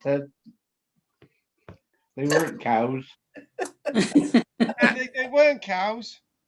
That was the Carnooney. Remember we went to Carnooney? We had to go to Oh, a field of cows. But they were okay, Pete. Yeah, they were all right. There's nothing wrong with them. Yeah, I think wasn't Anne a bit upset because she don't like cows, Anne? Mind you, Anne is definitely different. From what? No, not you, another Anne. No, it's another Anne. That's all right then. We're not talking about Pay you. attention. We're lucky we're not talking about you, so don't worry about it. Yeah. I do.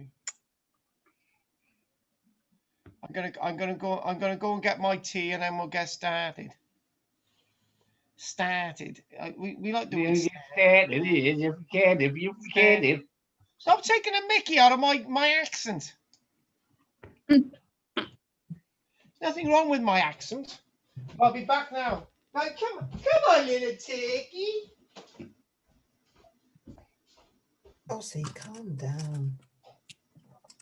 Calm down. Come here. Come here. Come here. Pete, do you know anyone else who's got a turkey living with them? No. You don't know anyone else with a turkey living with them? No. There's a guy called Bernard Matthews. Is he still going? He's got several, yeah. I don't know, actually. He might be dead. Beautiful. He's Norfolk, isn't he? Yeah. With Used his to have one or two. turkeys. He lives over by the gold mines of Norfolk, doesn't he? He probably owns the gold mine. Yeah. Yeah. So they all suffer, innit? Norfolk turkey golds, don't they? You know, they only live about 3 months, the turkeys that they fatten up. Oh, who'd be a turkey? The thing is, right? The thing is, when you feel that the turkey's crop, it feels like I'm not going to describe it, but it's something that a man has. I'll stop the conversation. What, bald head? Oh, Andy, did you like your hair on I that? did. It looks very good. I appreciate that. Thank you very much. Good. That looks how I remember it. I had a haircut today. Did you? Very Yeah. smart, Pete. Flippin' heck. Right, folks, let's crack on to it. Right, okay. Shame we haven't got Rog now, isn't it? Poor old Rog. I don't know why he has to leave when he has to leave, because he haven't got to get a bus anywhere. He's actually at home. Yeah, I think he just likes to go to bed early, doesn't he? He's got terrible eyesight. Yes, he has. Oh, really terrible eyesight. But, Oh. when he was here, he'd put these binoculars on just to see the telly in front of him. Oh, Yeah. that's rotten. Yeah. But he's been on one of my archaeological excavations, and strange enough, he can still excavate. Yeah, right, yeah. Oh, by the way, has Trellick got any connection with the Crannog? There's only a stone's throw away, isn't it? Trellick? Yeah. Oh, the one with Monmouth. Yeah. It's a matter of time in history, obviously. Well, yeah. Trellick is the medieval period, but All right. Yeah. Okay. we have been finding stuff that is a little bit earlier, but that's a long time in history. But you never know. Hey, I say it's only a Scotland. stone throw away from. Yeah, if they were staying on them in Scotland until in the Jacobite period, they could easily be. Yeah, Yeah.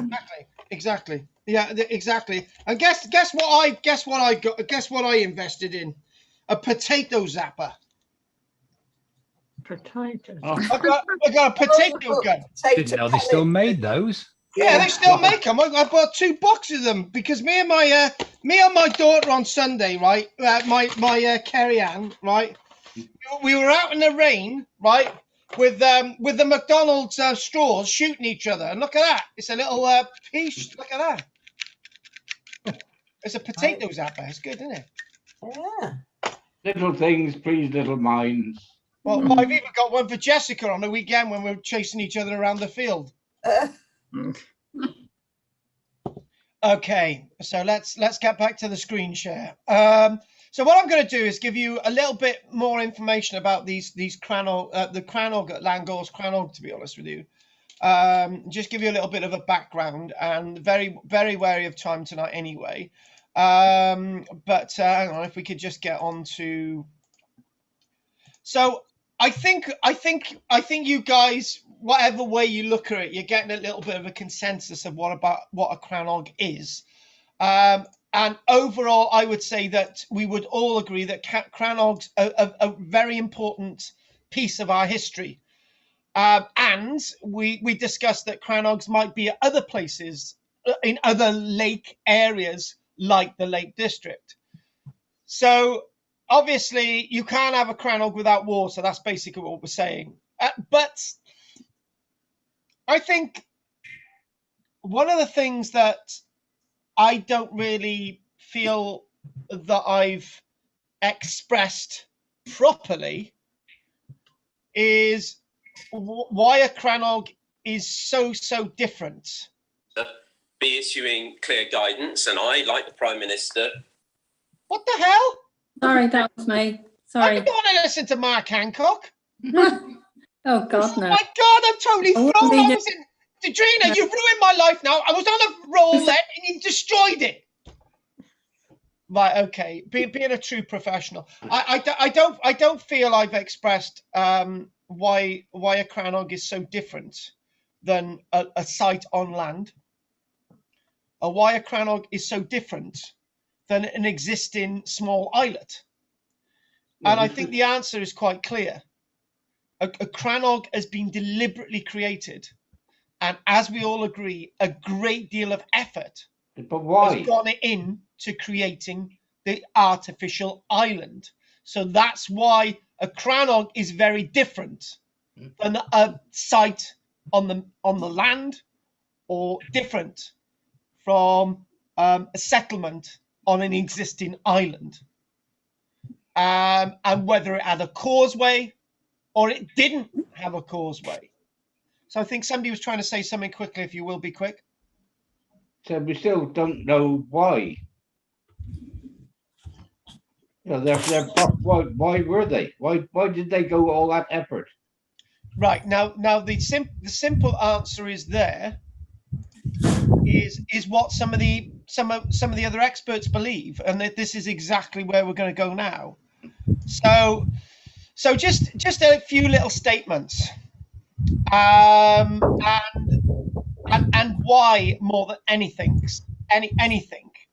We've looked at lots of different types of Crannogs, right? And we've gone into that, the varying different forms and how they were created. The earliest Crannogs, for example, we've got that one in Monmouth, and we've got really early examples in the Hebrides. We've got very early examples on the Isle of Lewis, going back nearly 6,000 years. There is evidence of a Crannog in Ireland, for example, that goes back 6,500 years. You know, so, and these are all at times that Crannogs were constructed when relatively numbers of people in Great Britain were quite scarce. Now, what I wanted to say to Roger, but he's now gone, I wanted to say, well, you're a male, I'm a male, but I think if a woman was looking at what Crannogs were, the answer would be very different. So as I tried to sort of get a female mind on, I've dismissed the idea of defense against other people. Because when if you think about it, people are constantly rustling your animals and so on. If they don't rustle your animals, they're going to die, right? So why don't they just simply live somewhere else, because there's loads of land for them to live, right? And you've got all these different problems. Crannogs might be in isolated areas, but the land around them is quite barren, is quite rocky, is quite inhospitable. Listen to this, right? Listen to what I've got to say on this, and then we'll look at some of the ideas why we've got the Crannog. So here we go. In Ireland, Crannogs were at their zenith during the early historical period, so sometime about 2,000 years ago, when they were the homes and retreats of kings, lords, and prosperous farmers. Occasionally, socially marginalized groups. That's what I'm looking at, the marginalized people. But then again, a crannog could be seen to be used by people who needed isolation, like hermits, monastic hermits, or metalsmiths who wanted some isolation. We haven't used the word isolation, the deliberate idea of being isolated. And in Ireland, they're talking about it as the missing island. Moving on. Okay. Types and problems with definition. Well, we've defined definition, right? We've sort of looked at the types, right? Now, the first excavations were being excavated by the archaeologist, Dr. Pigott, who's obviously got the links with the excavation at Sutton Hoo. And he highly influenced how we looked at these crannogs. So his idea, the Milton Crannog that he excavated in Scotland, this is what he thinks of it. Right, here we go. He excavated a crannog himself 80 odd years ago. He interpreted the Milton Crannog as a small islet surrounded or defined at its edges by timber piles and a gangway topped by a typical Iron Age roundhouse. Nice. So we've got an idea of the date. The choice of a small islet as a home may seem odd today. And so we're talking about, hopefully we're talking about a man-made created crannog. It said that yet waterways were the main channels for both communication and travel until the 1800s in both Scotland and Ireland, and in some ways in Wales. So what we're talking about is the crannogs are key to something else that none of us have spotted, not even me. Crannogs are traditionally interpreted as simple prehistoric farmsteads, so they're not used for the kings. Chuck that out there, right? Just think balance here, balance. They are also interpreted as boat holes in times of danger. Now, did we say that? We sort of mentioned it a little bit. As status symbols with limited access, but if they got causeways, then they're not exactly bolt holes. Now, the one at Llangorse Crannog is very different. We know that the one at Llangorse Crannog, mentioned in some of the old Welsh books, is associated with a princess, the princess of the territory of Brycheiniog. Put that over there a minute, because we've got to do that. A strict definition of a crannog, which has long been debated, requires the use of timber. Sites in the Western Isles do not satisfy this criterion. So in other words, what they're doing is that they're, instead of, when I said earlier on that most of the natural occurring material is going to be timber, and that's what you're going to make a crannog out of. In other areas, however, on some of the Western Islands, in the Hebrides, there's more stone than there is timber. So you're going to make one of these islands, one of these artificial islands, one of these crannogs out of stone, referred to as island dunes, which is basically a dune, a place of a lord or place of anybody, really. So Hebridean island dwellings or crannogs were commonly built on both natural and artificial islets. So we sort of did discuss them, but they're usually reached by a stone causeway. When you think about the Hebridean landscape, it's a very isolated landscape, very isolated. You need to get out, you need to use a boat to get out to most of it. So the visible structural remains are traditionally interpreted as Atlantic roundhouses within watery landscapes. So here we go. And going on to this, the majority of crannogs were excavated poorly. So in other words, right, Andy sort of mentioned this, but in a different context, and you know, some of the ones on the Great Lakes, in you know, in the Lake District, oh God, I've got my bloody lakes now, but you know what I'm talking about. Coniston. Yeah, Coniston, that's the one. I was going to say Ulverston. That's a bloody place, not. I was going to say Coniston. Sorry. And basically, what people thought that, you know, wow, you know, it's a little thing in the water. We're going to excavate that. It's obviously a burial mound, and they were really excavated badly in the 18 and the 1900s, early, and that caused a problem. So what we could interpret as what these are.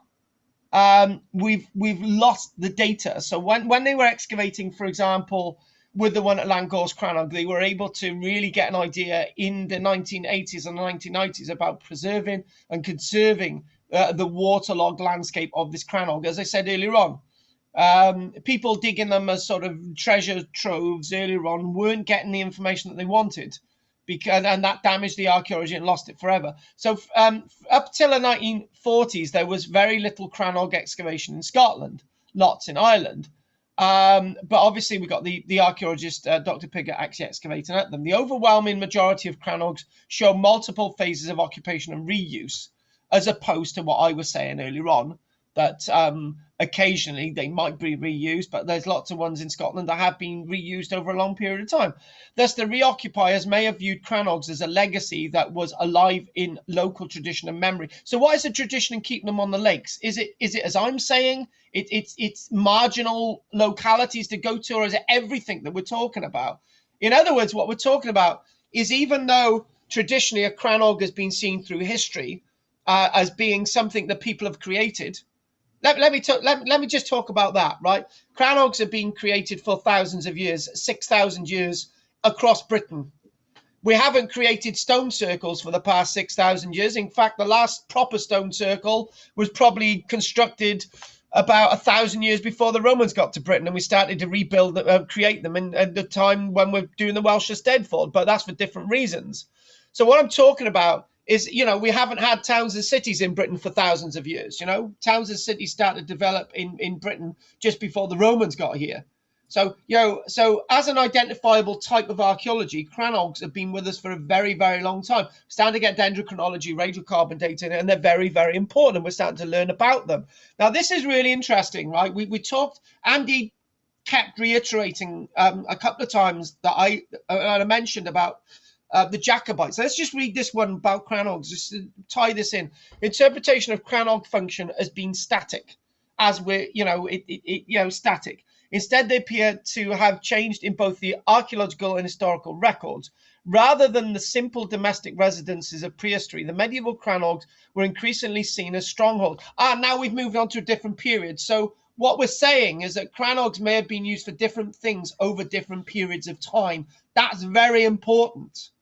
Right, medieval Ireland, medieval Scotland. Let's go to medieval Scotland. The medieval Crannogs were increasingly seen as strongholds of the upper class or regional political players, such as the Gaelic chieftains of the O'Ballans and the MacMahons in County Monaghan, and the Kingdom of Argalia in Ireland in the 1600s. But back to the Scotland that I mentioned, in Scotland, the medieval and post-medieval use of Crannogs is also documented into the 1700s. Whether this increase in status is real or just a byproduct of increasing complexity in material assemblages remain to be convincingly validated. So what we're maybe Crannogs were abandoned for another reason in Scotland.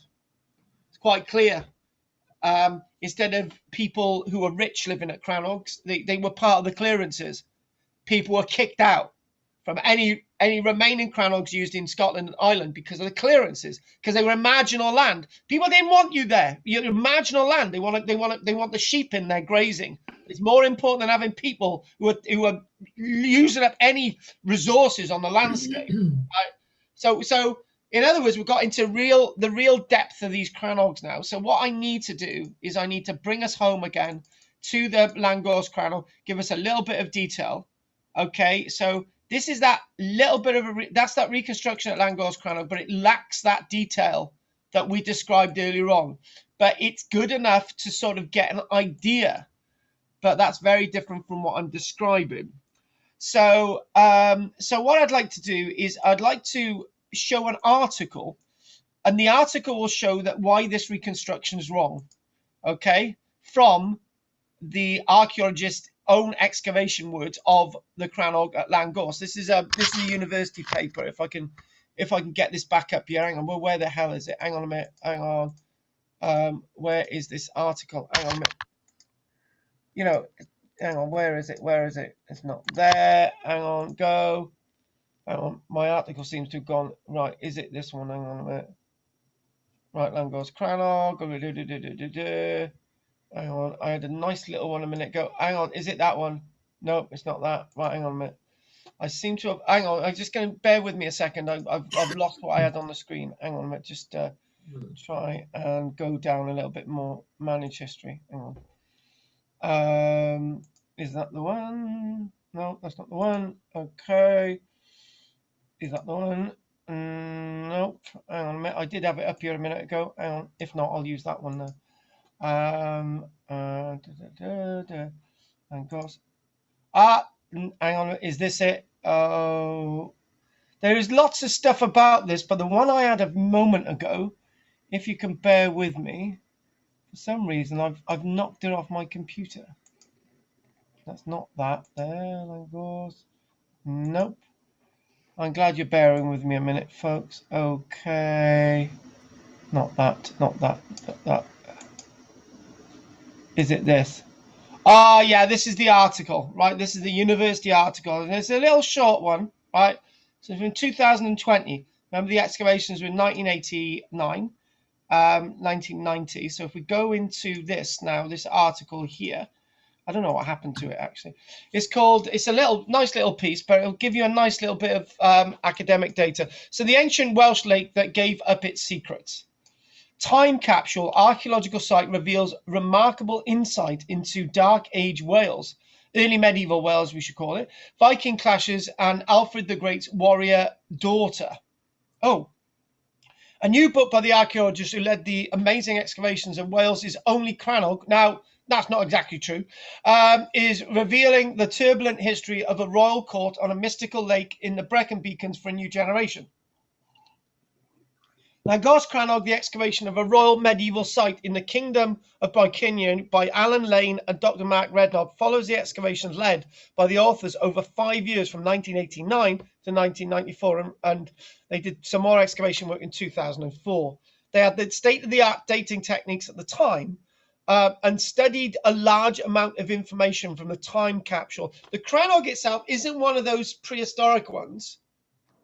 It's from that period that we've been doing over the past few weeks. So this is why this is relevant. So it's dating probably back to about 600, 800 years AD. So just over 1,400 years ago. The Crannog, an artificial fortified dwelling constructed in a lake or marsh, was first discovered as a site category 150 years ago. Now, senior lecturer in archaeology, Dr. Alan Lane, the realization that Crannog could be closely dated and tied in with Athelfrid's destruction of the site makes the site quite unique in the British Isles. So the site is actually mentioned in history. Who's Athelfrid? So here we go. Dr. Mark Redknapp, head of collection and research history and archaeology at the National Museum of Wales, said the silk embroidered garment is an incredibly rare find and may have been a gift from King Alfred's court to the king and queen of the Welsh kingdom of Bryciniog. Brilliant. Right, so it's so good that the Victorian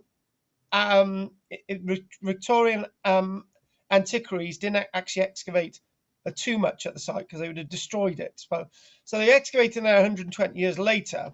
In a combined on and offshore investigation, the team of experts and archaeological students would discover far more than first anticipated. Here we go, just a few key things. In the first year of the excavations, 1989, dendrochronological dating of submerged oak palisade planks placed construction into the early 890s. I know I gave it an earlier date, but 890s. The research proved the spectacular royal court was indeed short-lived. Scientific study of the wooden remains indicated the destruction of the site by fire fitting with the capture of the site by an English army recorded in 916 in the Anglo-Saxon Chronicles. So there we go, the excavations. So this is excavations actually on the island itself. So it's not like the image behind me, it's an actual artificial island as indicated there in front of you, right? So so you are actually seeing words on the screen, yeah? Yeah. Good. Sometimes people don't tell me.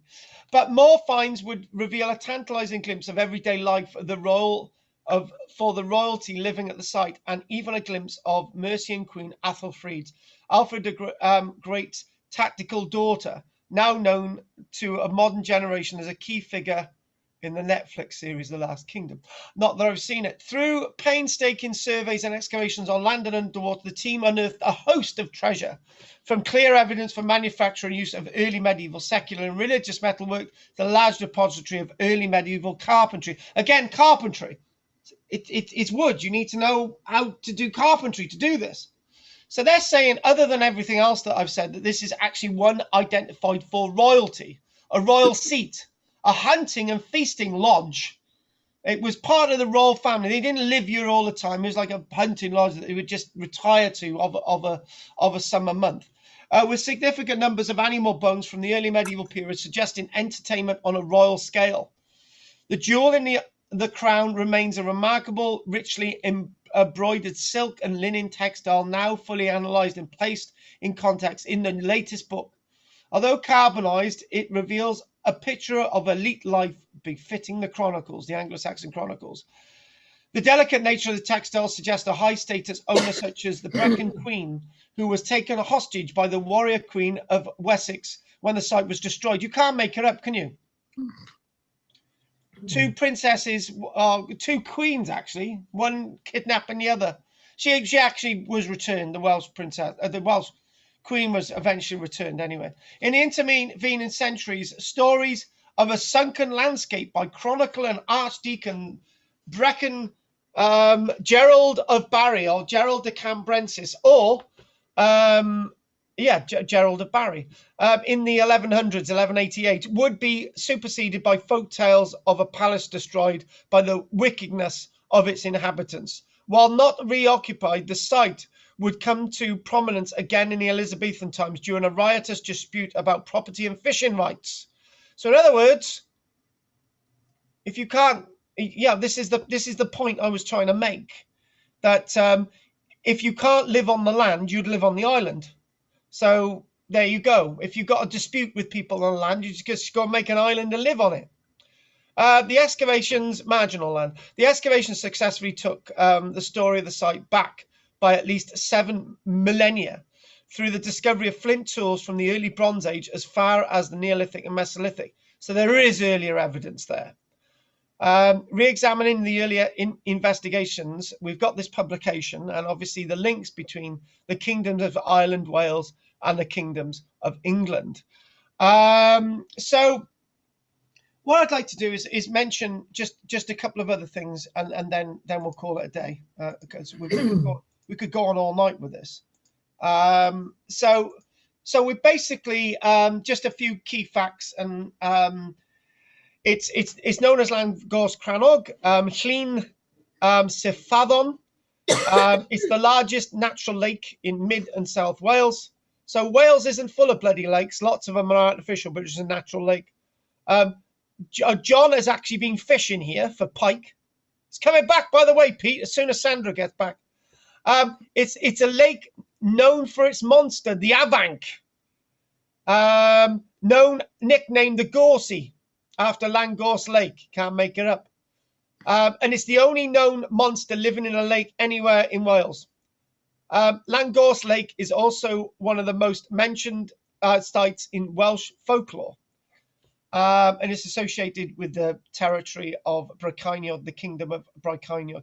The lake itself covers 327 acres, and the lake is up to 1 mile in length and half a mile, not half a mile in width, 1 mile in length, and 154 meters in width. It's right. Where else should we go? Oh no, 154 meters above sea level, but probably 154 meters in width as well, and has a maximum depth of no more than 8 meters. So it's not like Loch Ness. So this monster that lives in there, the Avank, we shall see. And a few interesting facts. We mentioned Duraldus cambrensis. This is the site where the biggest pike was found anywhere in Britain by a certain Owen in 1846, a pike weighing 31 kilograms. No. Anyway, moving on. That's a bloody heavy pike, isn't it? Can you imagine if John had kept that bloody pike? He'd bring it along every bloody lecture. Just to give you a little bit of last information, the Crannog itself is 40 meters away from the shore, so it's quite some distance away from the shore. So you'd have had to have taken material all the way out there. It's constructed out of massive oak planks to lay a bed in there, a foundation, with stone, soil, and alternating layers of brushwood.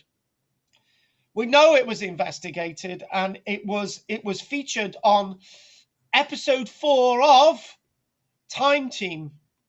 It was actually one of the original Time Team excavations at the end of the Time Team.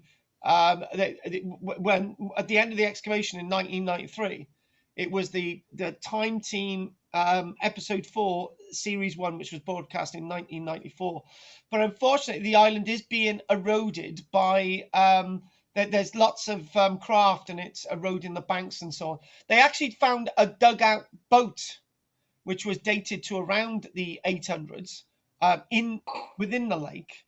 And what we've got is the Queen of Bryconig, as we know, was kidnapped. It's mentioned extensively in literature. What else have we got here? Just a little poem just to add to the end of this. The Avank, poem about the Avank. The Avank am I, who sought for bids in hiding on the edge of the lake, out of the waters of Savadon Mere. Was be not drawn once he got there, so with me nor wain nor oxen want to toll, me today will draw from here forth. So a folk story about the Avank existing in the Great Lake. And interesting enough, finally, it's another little bit of a weird story, a little bit of a myth and legend that we always get for islands, something nice to end with. The Lost City. In a version of the flood myth, a legend states the lake was once the site of a city whose inhabitants suffered divine retribution for their wickedness by being completely submerged beneath the waters of the newly formed lake.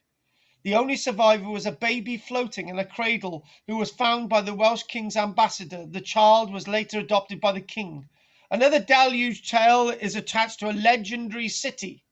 But on that note, we'll call that a day. And this is our little look at Crannogs. There was so much to look at Crannogs tonight, just couldn't fit it all in. Are there any questions at all? No. Well, I guess the equivalent in the Lake District on the lakes would be a boathouse with a jetty. Yeah. And there are lots of those. There are. Aren't there? And Andy's got one on off the shore of Ambleside there. Would they have been able to keep a boat underneath? Probably not, would they? No, because they're solid. Don't solid. be fooled by that one on sticks. No. Exactly, Andy. Do you know what? Right? Do you know what gets on my wick? Right? Is the total wrong reconstructions that they give. The one reconstruction drawing that they used for the Stephen Clark's article was actually the one from Scotland and not the one at Langros Crannog. And obviously, they're describing these as artificial islands when they're actually on stilts. When they're not actually on stilts, they are artificial islands. So the wrong impressions given. And it's just like, that there behind me is like the Must Farm Village excavated in Peterborough, which was on stilts, but that was obviously much bigger. So it's trying to get things right, and it's been a bit of a struggle today because it's just trying to get the right stuff.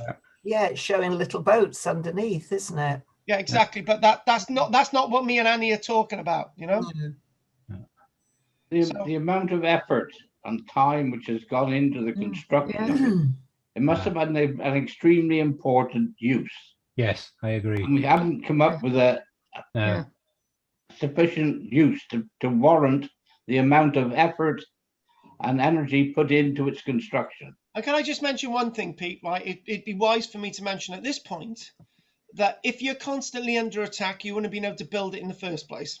Well, no. True.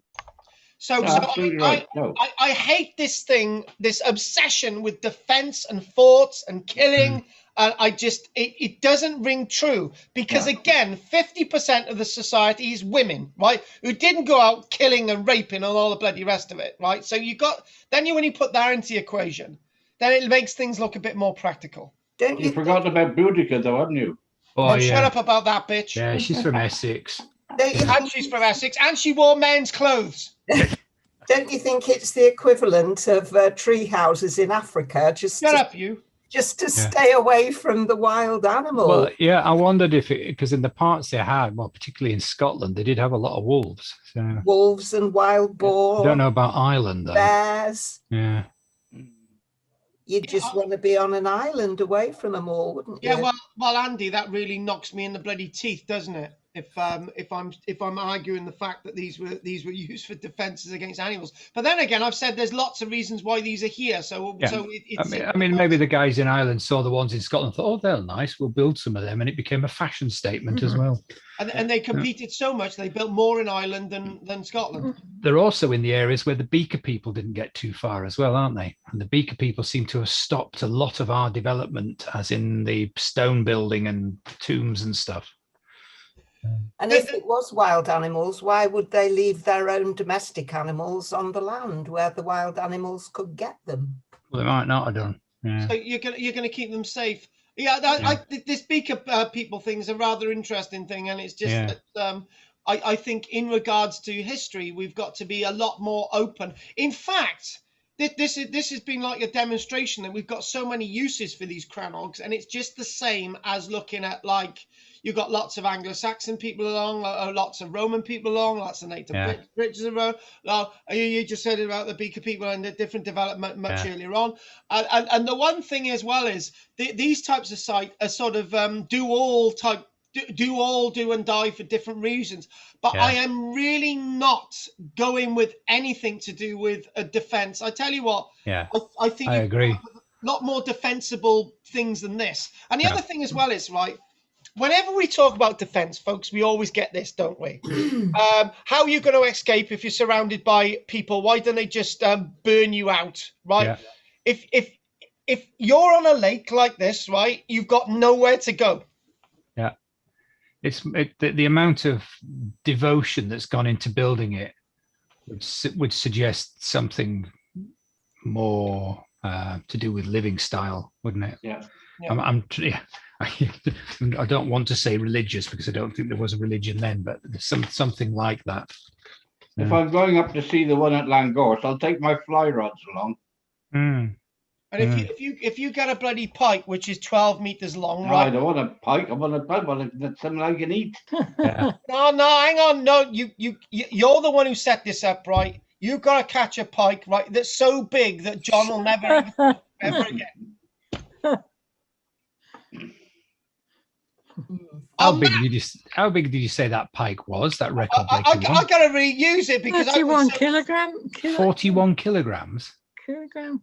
Yeah. That's like what, nearly Huge 100 thing. pounds. That's massive. Yeah. Huge thing. Yeah. I think John would come in. Yeah, size ain't everything. They did a film on Windermere about a killer pike. Oh, yes. Oh, it was not 41 kilograms, 31 kilograms. Well, 31 kilograms is still 70, 80 still pounds. pretty It's still lovely. very Yeah. big. Bar in bonus is that? It's too big for my pan. Well, it'd be that big. It'd be as big as that one. There's that picture, because what's her name was in it, wasn't she? Joan Collins was Joan Collins. impressed. Yeah. How big is it? The size of Joan Collins then? Oh, yeah, it's bigger than a human. Yeah. It's hanging in the bar in bonus. Well, it's about 10 foot long, isn't it? Something. Yeah. Oh, shut up! No, it is. It is. 10 foot long fish. Yeah, this was a film prop, but if you think it's going to be 80 pounds, that's the kind of size it would be. Yeah. Well, you can stay off my bloody turkey, Pete. You can eat that. Yeah, yeah. So just don't dangle your toes in the water when you go out there looking for it. Somebody dangled something else in the water. Well, don't do that either. No. I Look just saw your cat come through. Yeah. I just saw a little tail waving about in the back. Yeah, the Yeah, door by no, he's just himself, coming the to get little some cat. food. I don't He know always what's going comes on anymore. I really don't. So, right, any other questions from anybody? Drina? No, thank you. Annie? No, thank Pete? you. No, we No. done, Pete. Roger? No, that's good, Roger. See you next week. Margaret? No. Jessica, before we go on to Andy? I don't know if she's still there. No, that was very good. Thank I you, was going to Carl. say that old bloody witch. I think she's gone off somewhere. I just think you got Claire going on your trip. You're going to love this. That's going to be great. What was I going to say? Right, Andy, anything else you'd like to say? And I'll just No, I just wish somebody did some more research into them. They're a really intriguing thing. Well, they certainly are. Yeah. Yeah. Could be somebody's. I'm fascinated by them. Yeah. So am I. No, they are definitely. Maybe we could come back to this in the future sometime. And the other thing as well is, again, don't forget your renewal stuff this week. Next week we're going to be doing Pennsylvania, and we're going to be doing the Clovis people. The Good. earliest evidence that we've got. Well, it's not anymore, but some of the earliest comparison with between the Pennsylvanian evidence in North America in about 16,000 years ago and the Clovis 14,000 years ago. There's a bit of controversy. Chuck something else in there. That's what we're going to be doing next week. And if there's no other questions, thank you very much for joining me tonight. I'm ashamed that Idris is no longer taking part in these lectures as he was. And I don't know where David went. I think Claire upset him or something. No, cut the rubbish. Did David actually turn up or not tonight? No. No, we haven't seen him. No. All right. Okay. I think he was waiting for you to go over his house. Could be. You've all upset him. I was going to say I can't wait to see bloody Girl, but I just realised what I just Oh, said. I know. Sad. Well, that would be nice. Yeah. That would It'd be be a nice to see Gil. Bit weird, but yeah. It'd be a bit of a freaking shock. How would you tell Tommy then? By the way, Tom, I saw your dad the other week. Yeah. Could have a hologram of him. You go, yeah, really? Oh my God! We can have a hologram of him. Yeah. Yeah. And even people who Cardboard cut out. Shut up! No, we wouldn't do that. No. We could have all the other people who used to come along, like Ruth as well. We'll have a hologram of her. Oh yeah. A virtual audience. Yeah. Did you remember that time that I don't know? I saw her kissing her husband on the train station. It was like a really intense kiss, and then somebody come along and said, "I saw Ruth kissing someone else." No, but it wasn't Ruth. It was somebody else, which could have really got things really. Yeah, that might not have gone down well. Yeah, no, I don't. Maybe that's why she had to move. I think so. Yeah, Andy, shut up! You're stirring now. Anyway, on that note, that's been brilliant tonight. Thank you very much. Everyone wants a quick chat at the end they can. But I'm going to say good night now. No other questions. Yep. Trina, Pete, hopefully Good night. Margaret and Andy. Take care. Good night, everybody. Good night. Good night. Bye. Good night. Bye-bye. Bye-bye. Good night. Yeah, cool. We'll talk about the cricket. Pete's still there. Look at him. So are you there? Yeah, I'm there. Oh God. Where are we now? How many people did we get online on that one? Hang on a minute. We're still online, I think. I looked at one point and I think it was about 4 people. Oh wow. I'm gonna have a look now. Maybe there's a frigging 1,000. If we slag off Boris Johnson enough, we might have loads of people. Or maybe if we get so left wing, right? Oh, that's not like me, is it? Right, that's fair enough. Anyway, nobody's watching this minute, but we had like 6 likes, so that was good. Anyway, so we're going to end the YouTube doodah, and where are we? That goes off, and oh God, flipping heck. Right, we'll